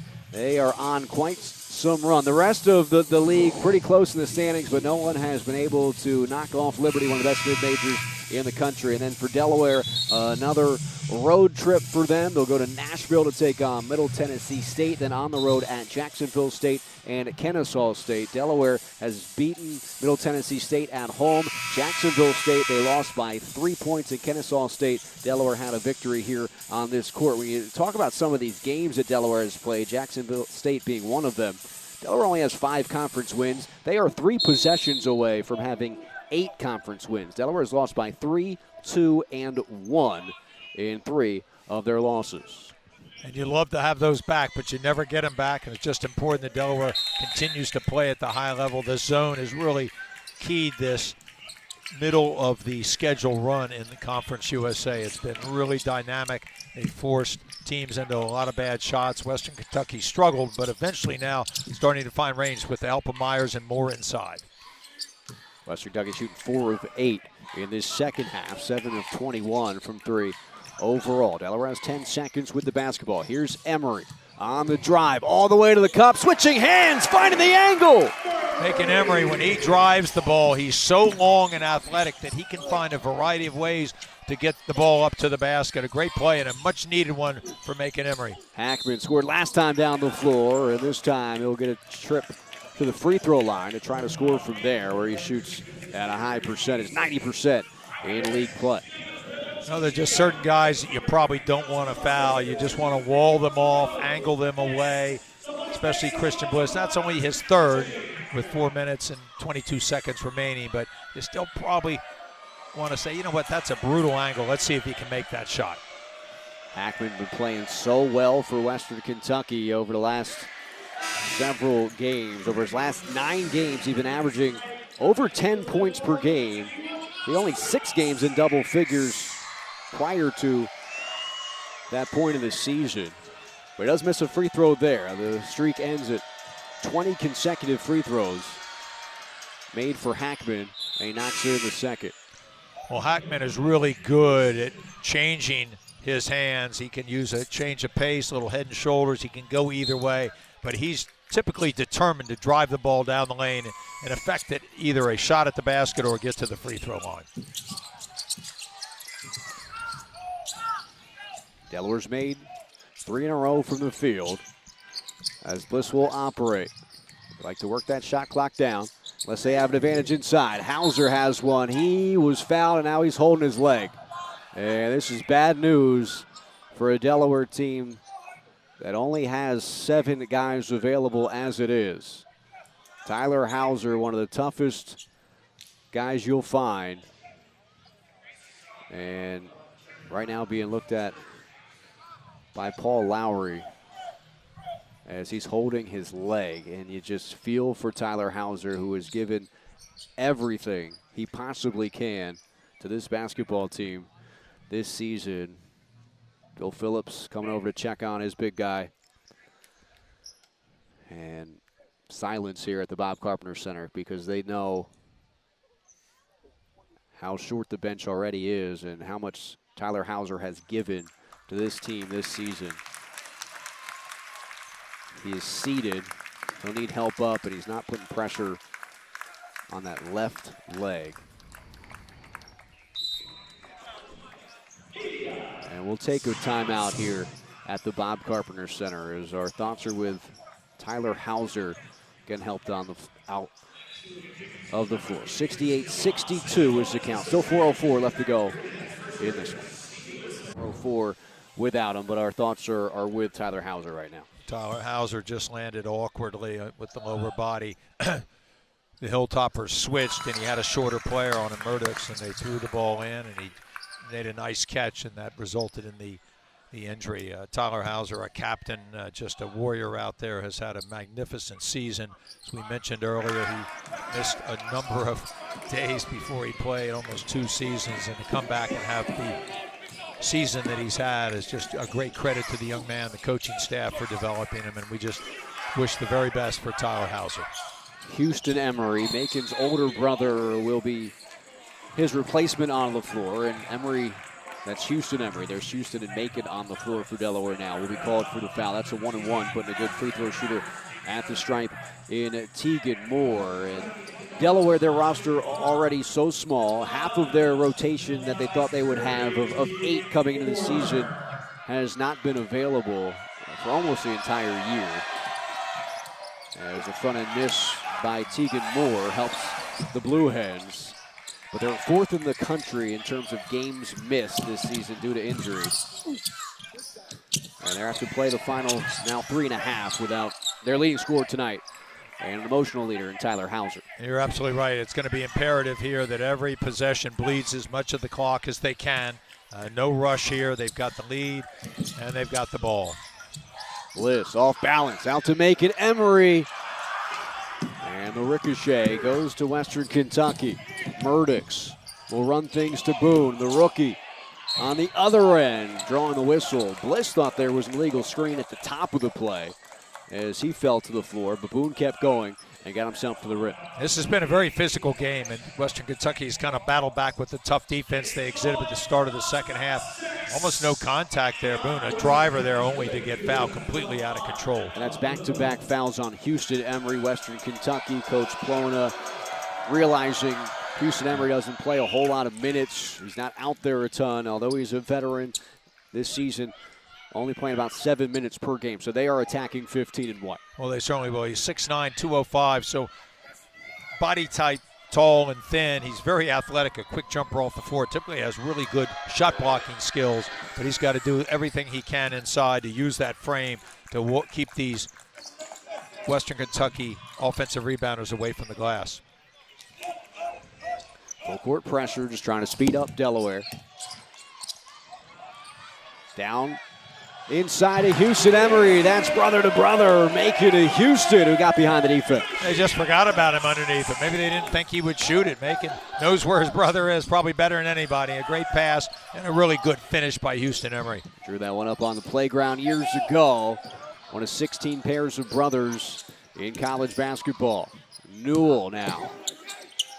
They'll work to the hot hand of Myers. Myers has 4 3-pointers. They want to make sure he doesn't get a 5th. Moore inside. What a take from Tegan Moore, who's up to 20 points. That's the best ball movement that Western Kentucky's had the entire game. They reversed the floor. Everybody touched it. It went out and then in and then back out again. And then a nice runner there on the baseline by their leading scorer, Moore. Delaware has been hurt by turnovers late in recent wins. They have been able to hold on for victories 3 in a row, but they have had some trouble with teams putting pressure on them late. And so just got to take care of the basketball. And Emery draws the contact and the foul after being trapped. Delaware has been so good from the free throw line as a team, making Emery at 75%. Delaware 20 for 23 in this close ball game. It's really the difference at the moment. It's a 1-and-1. That's the 8th foul against Western Kentucky. 3rd on Newell. He picked up 2 quick ones in the first half. And now big free throw coming up for Macon Emery. Each team has 1 timeout, and the arrow in favor of Western Kentucky. Emery misses the front end 1-and-1. That's also hurt Delaware down the stretch. A couple front end misses in recent road wins. So now Western Kentucky down by 5 with the basketball. Approaching 2 minutes left. Delaware without their leading scorer. There's Western Kentucky's leading scorer again, tacking Houston Emery, who picks up his 3rd foul in just a few possessions. Just got to find a way to go straight up. Maintain the principle of verticality. Don't let Moore get his body on you. That's what he wants, and he reached in with that left arm. He extended it down. You want the arm to go straight up. That was actually a good call by the officiating crew. And so it was Macon Emery with the reach, trying to help out his big bro. And that's the fourth on Macon Emery. They could have called that on either player. It's a ninth foul on Delaware, and so Western Kentucky will be in the double bonus moving forward. Delaware led by 16. Western Kentucky got it down to 1 point at one part of the second half. Delaware extended the lead right after that, back up to 5. This is as close as it's been in a while. A one-possession game, 71-68, as Christian Bliss will try to work some clock. Moore off the switch, defends the point guard. Macon Emery missed the free throw, but will try to get the 3. Cannot. Western Kentucky with a chance to tie with a triple. Myers attacking. Here's that 3 on the way from Boone, and we are knotted at 71. Nice play by Myers, attacking, not settling for an off-balance 3, and then hits Boone, who was shaped up in the left slot. Emery has now missed a free throw front end, and an open look at a 3. Western Kentucky, in the meantime, on a 7-0 run. It's a new ball game. The last lead Western Kentucky had was when it was 3-2. Bliss, he's been clutch all season. Kazanecki steps up big from the corner. The freshman with the largest shot of the night. Maybe the largest shot of his career. A great find by Bliss, who was falling down, trusting his freshman teammate to make the big shot. And Western Kentucky will use its final timeout. How about Alex Kazanecki from the corner? He has been lethal down the stretch as of late for Delaware. The rookie, with all eyes on everybody else, catch and fire. That's what they brought him in for, to be a catch-and-shoot shooter. They didn't think he was going to get much playing time this year, but thanks to injuries, he is not only getting playing time, he is starting, and he is in big moments for the Delaware Blue Hens. That shot puts him up by 3. He comes from a really terrific program in Morrow, Ohio, Archbishop Moeller. They've won the state championship there a number of times. He is a relentless worker on the court, always working on his shot. He's a catch-and-shoot guy right now. I'm sure he's going to expand his game as the years go on. But that was great trust from Christian Bliss as he drove it, got the help drawn. Murdoch's off of him, and then a closeout. Kazanecki rose up like he was a wily veteran. How about this huddle here, Bill? Western Kentucky talking things over. 37.8 on the clock. They'll have 20 to shoot. Well, he's got to talk about a couple things now that he's out of timeouts. Now, the arrow does favor them. So if they miss this shot, whatever they take, a 2 or a 3, and it could be either at this point with this much time left, they've got to foul immediately.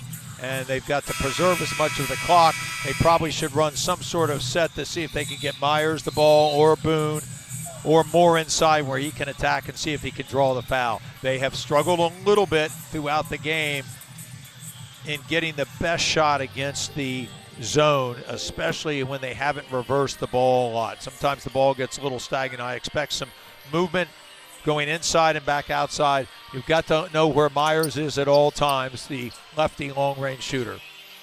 That's 5 points now out of Houston Emery and Alex Kazanecki since Tyler Hauser has gone out. And Myers taking the ball out. They run him along the baseline to get him to the weak side. Delaware's got to communicate to know where he is. They go into Tegan Moore, attacking Houston Emery inside. Emery got the block, but it'll be whistled for the foul. And now Houston has 3 fouls. If Delaware needs to go to their bench at all, they only have one more player available in terms of scholarship performers, and that's a true freshman in Jaden Taylor. Well, Jaden Taylor is a really good defender. Coach Inglesby has chosen not to play him, really going with Kazanecki and going with some more height with Houston Emery. It's a 10th foul against Delaware. It was a shooting foul nonetheless, but Western Kentucky in the double bonus as Moore calmly knocks down 2. They'll go for a steal here, and if they don't get it, they should foul immediately because Delaware can run the clock out. Oh, they almost got the steal. A quick whistle saves Delaware. Let's take another look. Emery quickly tossed this one out, and it was Hackman, and perhaps the steal was caused by the grab of the wrist there. But you put Macon Emery back at the free throw line where he missed a front end just a few minutes off the game clock ago. and now still a 1-1 as that's just the 9th on Western Kentucky. Well, the good thing for Western Kentucky, they only ran less than a second off, so there's plenty of time here for them. Macon Emery obviously at a big moment here to make these free throws. Emery connects on the first. Like a cool customer there to me. Delaware has been making their free throws at a high percentage as of late. 84% today, 21 of 25. Just love the way Martin Inglesby works with this crew. He is just so positive. He's so patient over there, exhorting them to hang in. And there, Danny O'Connor, one of the other assistants, had the scout for this game, does a great job of communicating with the team. And a wonderful clutch free throw shoot. 3-point game. Delaware has led by as many as 16. Western Kentucky tied it up at 71 all. Now they trail by a 3. Against this Delaware zone. Hackman, kick out. Moore's shot is blocked by Macon Emery, and his brother grabs the defensive board. Brother to brother, Macon Emery is so quick, long, and athletic.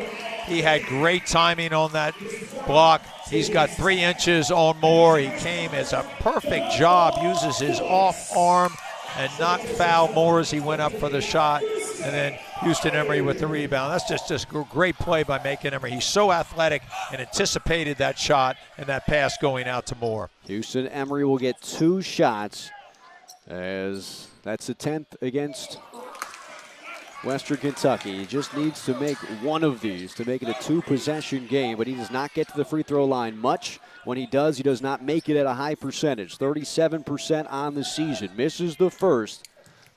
The second would make it a 2-possession lead, and he knocks down free throw number 2. Looked like his brother on that one, a big finish. They've got to hurry with no timeouts. The Emery trying to close out this game, and a quick and one opportunity.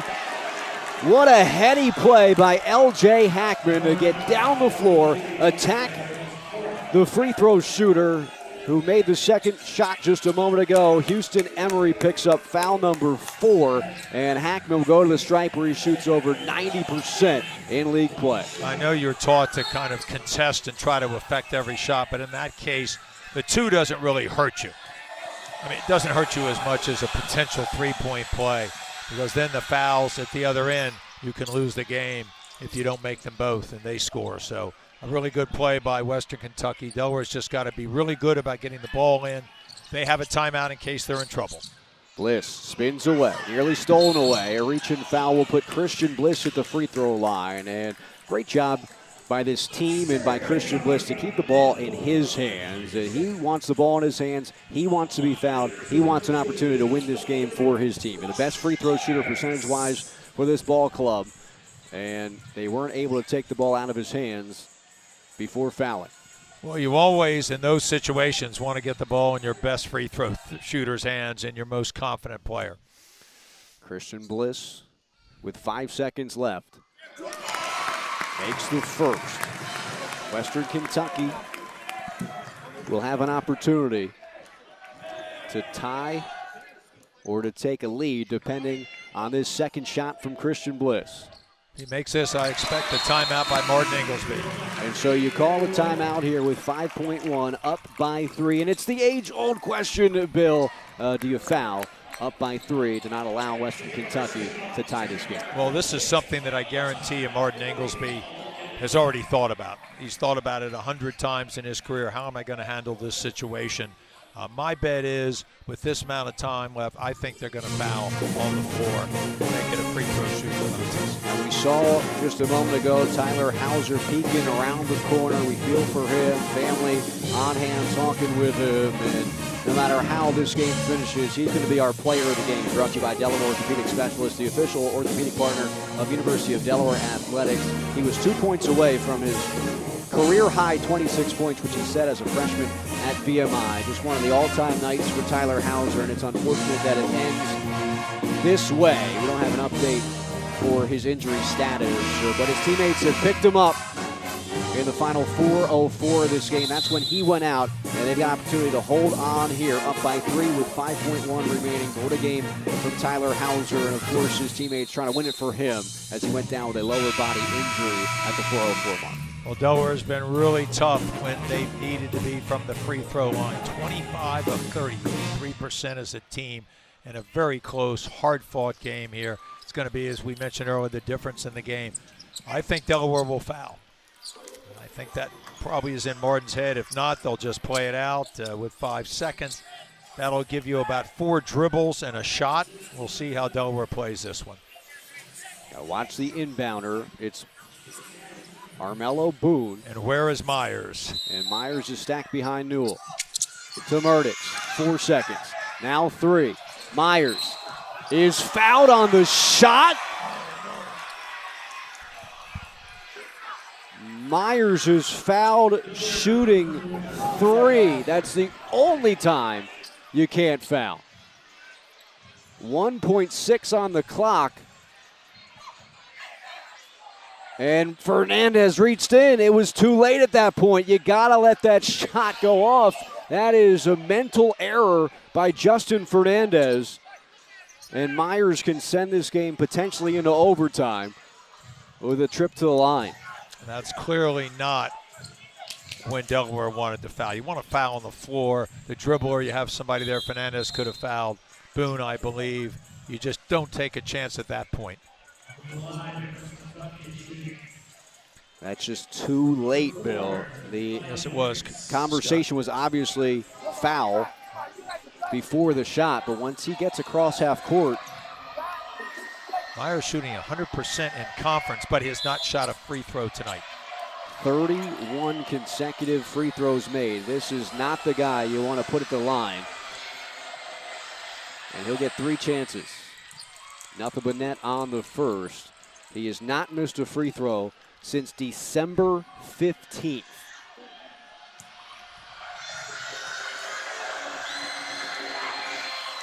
The second free throw good as well. Just a mental miscue by Justin Fernandez. And this Delaware team was 1.6 away from a victory. Instead, it's Myers tying this game. Ice water. 1.6 for Delaware. Fernandez misfires, and there's new life for the Hilltoppers. Overtime at the Bob Carpenter Center for the second straight Delaware home game. We'll take a timeout. We come back. It's OT here in Newark. Delaware was on their way to their 4th straight victory, and then just a mental mistake by Justin Fernandez at the top of your screen there. He intentionally fouls Ryan Myers, and it was too late at that point. You foul if you can in the backcourt. Once it gets into the front court, Myers in the act of shooting, and you reach in, you get the foul, and Myers calmly knocked in his 32nd, 33rd, and 34th consecutive make at the line. And now 5 minutes into overtime. Delaware playing man down. And Western Kentucky, it was Myers who got him to overtime. Can't get him an overtime lead, but the ball ricochets back into his hands. The Hens playing without Tyler Hauser at 24 points in the first 36 minutes of this game. Delaware undermanned, and the possession error will go to Delaware. They've got 2 Emery brothers with 4 fouls. Delaware is going to be in a position, perhaps, that they won't have enough bodies to finish this game. Scholarship bodies, you're right. And Bliss and Fernandez with 3. Foul trouble.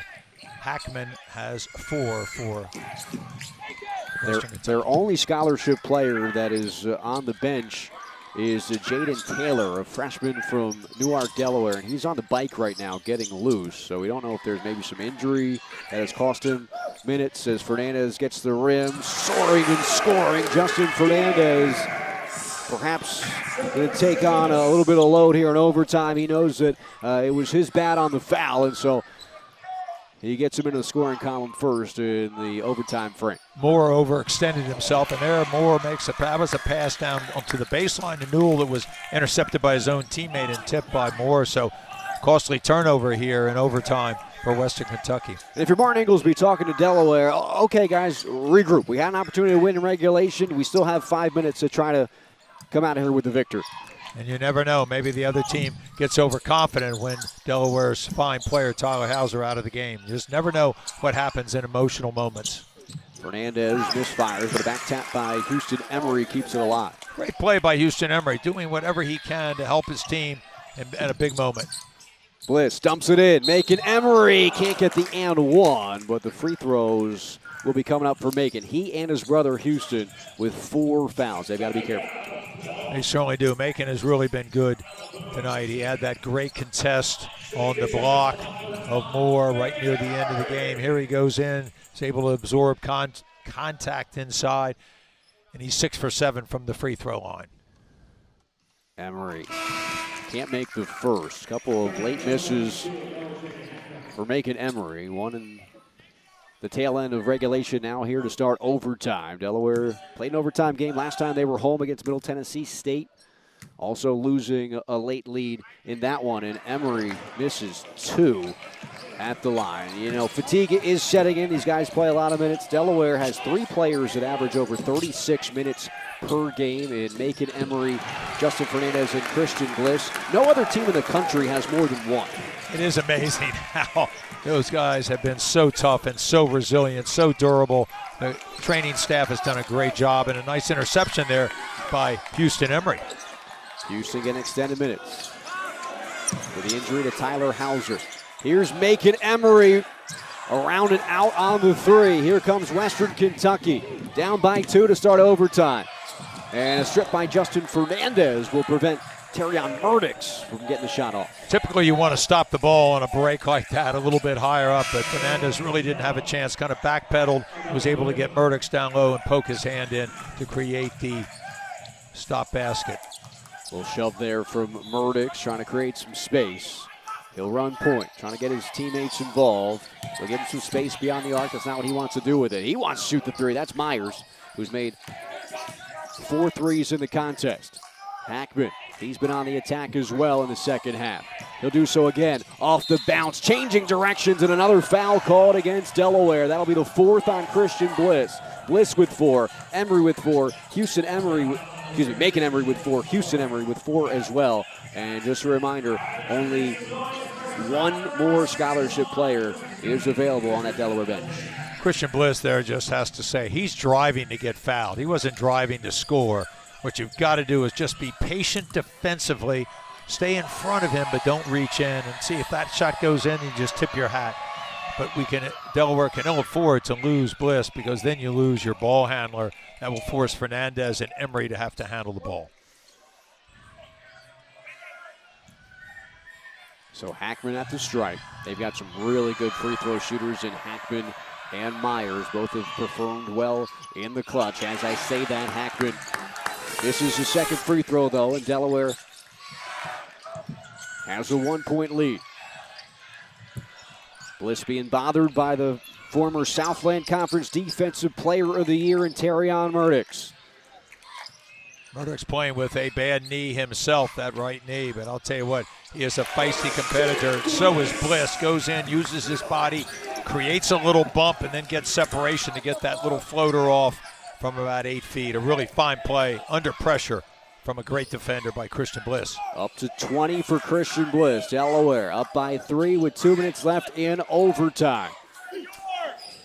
Western Kentucky was sort of confused on how they want to attack this zone. Now they're just going to settle for a long-range 3 by the hottest long-range shooter on the court. That was Ryan Myers, about where he took the shot at the end of regulation when he was fouled. Knocks it through, and now another tie score at 83 all. He has been incredible off the bench for Western Kentucky. Up to 20 for Ryan Myers. And now Christian Bliss will calmly walk things up for Delaware. Now we're doing a good job here of bleeding it. Bliss is going to orchestrate what he wants to get set up here. They are not using the ball screen as much in overtime. Bliss into the paint, gets his man off his feet, trying to get the foul called. Misses on the layup, and Delaware will have 20 more seconds. It was Houston Emery, a career high in minutes for him, who kept it alive. What a great tip out by Houston Emery. Can only get that long arm in there. That's a great play to preserve possession. Here's Bliss again, on the attack again. And working so hard, will not be denied as he gets in close. That was a definition in the Pictionary of a Euro pause. He goes up after the steps and finishes. A great play by Christian Bliss. Delaware Up by 2. Here's Myers, drops it to Moore. Moore looking for an and one and a potential lead for Western Kentucky. Moore did a magnificent job there of creating the contact, which created the foul, and then be able to withdraw his body and go up in that little short shot. Sometimes those shots are very difficult, especially when you've been hit, because you could be off balance. And that'll foul out Macon Emery, who heads to the bench, and now Jaden Taylor will come into the game as we look at a nice pass by Myers, no look, off to Moore. Delaware will see the first minutes coming up from Jaden Taylor. The cupboard is empty now for Delaware on the bench, as no scholarship players available. Some guys in black warm-ups. Lance Piper, Bunakebe, Kevin Riley, Mason Ellison, and Jameel Brown all watching, not in uniform. It was announced on Sunday that Nana and Joku no longer a part of the team. And so the 5 on the floor, that's a 5 you got to go with for Delaware the next 39 seconds, down by 1. Full court pressure coming from Western Kentucky. Bliss working hard to get it. He will. Here's the matchup to watch. Christian Bliss with the ball, and Hackman on him, a really fine on-the-ball defender, tenacious, but he has 4 fouls. Bliss will look to get to his spot. Calling out the offense. Moving Houston Emery out of the way. Here comes the double team. Bliss on the drive, and he'll go to the free throw line for a pair.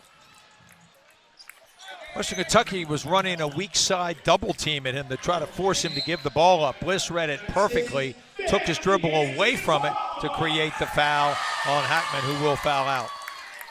The 5th on Hackman, who's been clutch for Western Kentucky down the stretch. He's got 13 points, another game in double figures for Hackman. He's had a good run over the last 10 games, and so both teams will get a huddle because of the foul out. Western Kentucky can sub Western Kentucky. An embarrassment of riches when you look at their bench in terms of available players compared to Delaware's. Well said. As I mentioned, they played 11. Delaware only has 7 available, and they've had to go to all the scholarship players. That's a big loss. Hackman is a really cagey, crafty player. He's got 5 assists, and only 1 turnover, 13 points, as you mentioned, and 5 for 7 from the free throw line. But it's his defense and really just trying to wear Christian Bliss down, and it's hard to wear him down. And a really smart play by Bliss to draw the foul and get to the free throw line. Christian Bliss, 83% on the season. He'll get 2, which gives Delaware a chance to take a lead with 19 seconds left from the free throw line. Bliss, nothing but net on the first. He's up to 23 points, 9 assists, 4 rebounds. And his second shot here can put Delaware back on top with 19.8 left on the clock. Bliss knocks in both. Delaware leads here in overtime. Western Kentucky put in the hands of Armello Boone. No timeout, at least at the moment. They'll go into Moore. Moore defended by Houston Emery. Gets to his spot. Emery defends well. Ball is tipped around, and Delaware secures the rebound. A jump ball, though, and it'll go to Western Kentucky. I think Taylor and Emery were battling each other at the start of that tie-up. Well, at that point, you're just trying to do everything you can to get your hands on the ball. Moore went in and faced up on Emery, did a great job of not fouling him. Everybody was involved. Newell was able to get his hand in. It was Newell, you're right, Bill, who slipped in from Western Kentucky, and that arrow so important. Delaware got the initial stop, the initial rebound, but the effort by Grant Newell gives Western Kentucky hope. They'll have the basketball with 4.5. Remember how we got to overtime. Delaware fouled when they should not have on a 3-point try from Ryan Myers. Myers kindly went to the line, knocked down all 3 with 1.6 remaining, and sent this one to OT. That huddle is the 5 that Delaware has available to play in the next 4.5 seconds. And so for Delaware, don't foul, play defense, and they can get out of here somehow with a victory. They had to get a stop defensively in overtime against Middle Tennessee State last time they were here at home, and they'll try to do so again. This is going to be important to go to the scouting report. What is Western Kentucky's favorite out-of-bounds play against zone? Danny O'Connor had the scout. I know he's got the team rehearsed on these plays. They love to attack on this. They're going to use a little box set here. Let's look for Moore to possibly get the ball and try to create some action. Moore will start at the elbow on the left side. 4.5 left to determine a winner. And Martin Inglesby taking a look at things. He wants to call a timeout to go over to the scout as well. We're identifying the inbound play here, and you see Danny O'Connor on the whiteboard. He had the scout, as you mentioned, Bill. Danny O'Connor, a part of this staff for 10 seasons, an assistant coach, started as video coordinator and has risen up the ranks. He is a young, promising coach in the game of college basketball, and you can see Danny talking things over with his ball club. But he, Bill Phillips, Martin Inglesby have been coached together for a long time now, 10 seasons at Delaware. We'll see what they draw up defensively with 4.5 seconds left. On the other side, Hank Plona in his second season trying to draw up something to win it for the Hilltoppers. Now, Plona will probably change the design on the play. I'm guessing he thought that Martin would call a timeout. That was a great job, though, over there. Bill Phillips, Danny O'Connor, and Martin Inglesby all weighing in on this play. Here we go. Same set, but probably a little different design. Delaware leads by 1. 4.5 remaining. Corner. Boone. A driver. Loses grip. Ball's loose. Foul is called. A foul is called with .3. And Myers, just as he forced overtime, can now win it in the overtime frame. Amazing break here for Western Kentucky as they drove it. Boone loses control of the ball. No foul there. It goes through Fernandez's legs. It gets over, and there is Kazanecki trying to go up and contest. They're going to look at 2 versus 3 and some time on the clock as Devin Page comes over to let us know. I don't know if 2 versus 3 perhaps will make much of a difference. There's only going to be .3 on that clock. Ryan Myers, as we talked about, has not missed a free throw since mid-December. And 2 fouls at the end of regulation and at the end of overtime may allow Western Kentucky to win a basketball game. And that's a shame because Delaware had diagnosed the play. They did a great job at defending. Wow, Bill, that was a clean swipe by Justin Fernandez. The crowd reacting, and at that angle, at the very least, that was a clean swipe by Fernandez. Now, the foul was called on Kazanecki. Yes, it was. So watch it here as the ball comes through.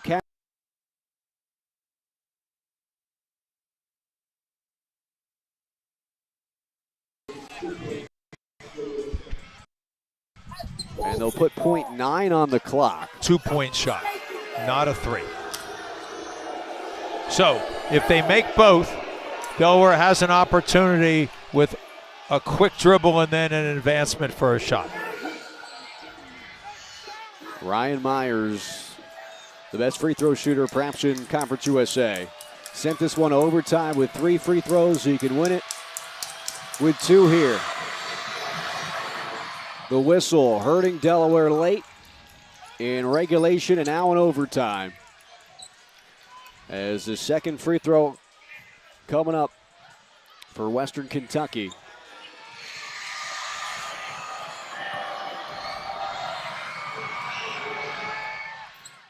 It bounced around but drops through. And Western Kentucky up by 1. One final heave for the Blue Hens. Fernandez for the win. And Western Kentucky going to steal one in overtime here in Newark. That is an excruciating loss, an incredibly hard-fought game. Both teams playing as hard as they could, left everything out on the court. Of course, for Delaware, the Tyler Hauser injury will be weighing on there, especially after this very, very difficult loss. That was the call that allowed Western Kentucky to get to the line and win it in OT. It snaps a 3-game winning streak for Delaware, and Western Kentucky back in the win column. They just kept fighting and eventually walk away with an 88-87 victory on the road. We'll take a timeout. We come back. We'll talk with the winning head coach, Hank Plona, will join us here on ESPN. they're down 1. He missed the free throw.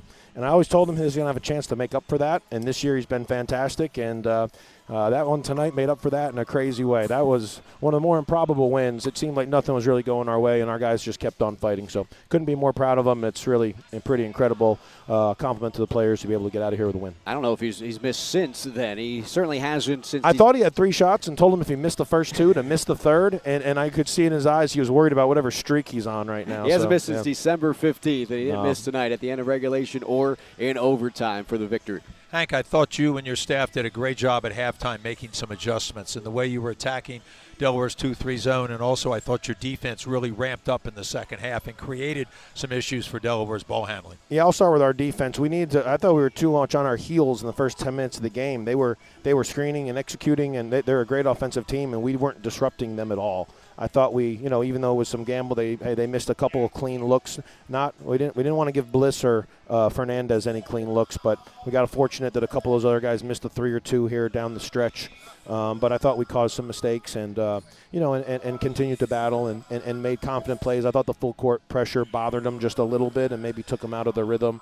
And offensively we obviously tried to get the ball inside. We weren't having much success just passing around shooting threes, so we tried to be a little more creative, and I thought the guys did a good job at it. Well, some clutch performances down the stretch, an improbable win for Western Kentucky, Coach. So we appreciate your time. You're telling me. Appreciate you guys. All right. That's Thanks, Hank Best of Plona luck. giving us his time after this one becomes official. 88-87, the win for Western Kentucky. Fouls at the end of regulation and overtime haunt the Delaware Blue Hens. And we'll say good night from Newark. A big thanks to our producer, Caleb Flieger, and the entire ESPN Plus crew. Enjoy the rest of your week. Until then, until we see you back at the Bob Carpenter Center in March, for Bill Harmon, I'm Scott Clapson saying so long from Newark, where the final score in overtime, Western Kentucky 88, Delaware 87, thanks to some clutch free throws by the Hilltoppers. All games airing on the ESPN networks are streaming live and archived on the ESPN app. This has been a presentation of ESPN.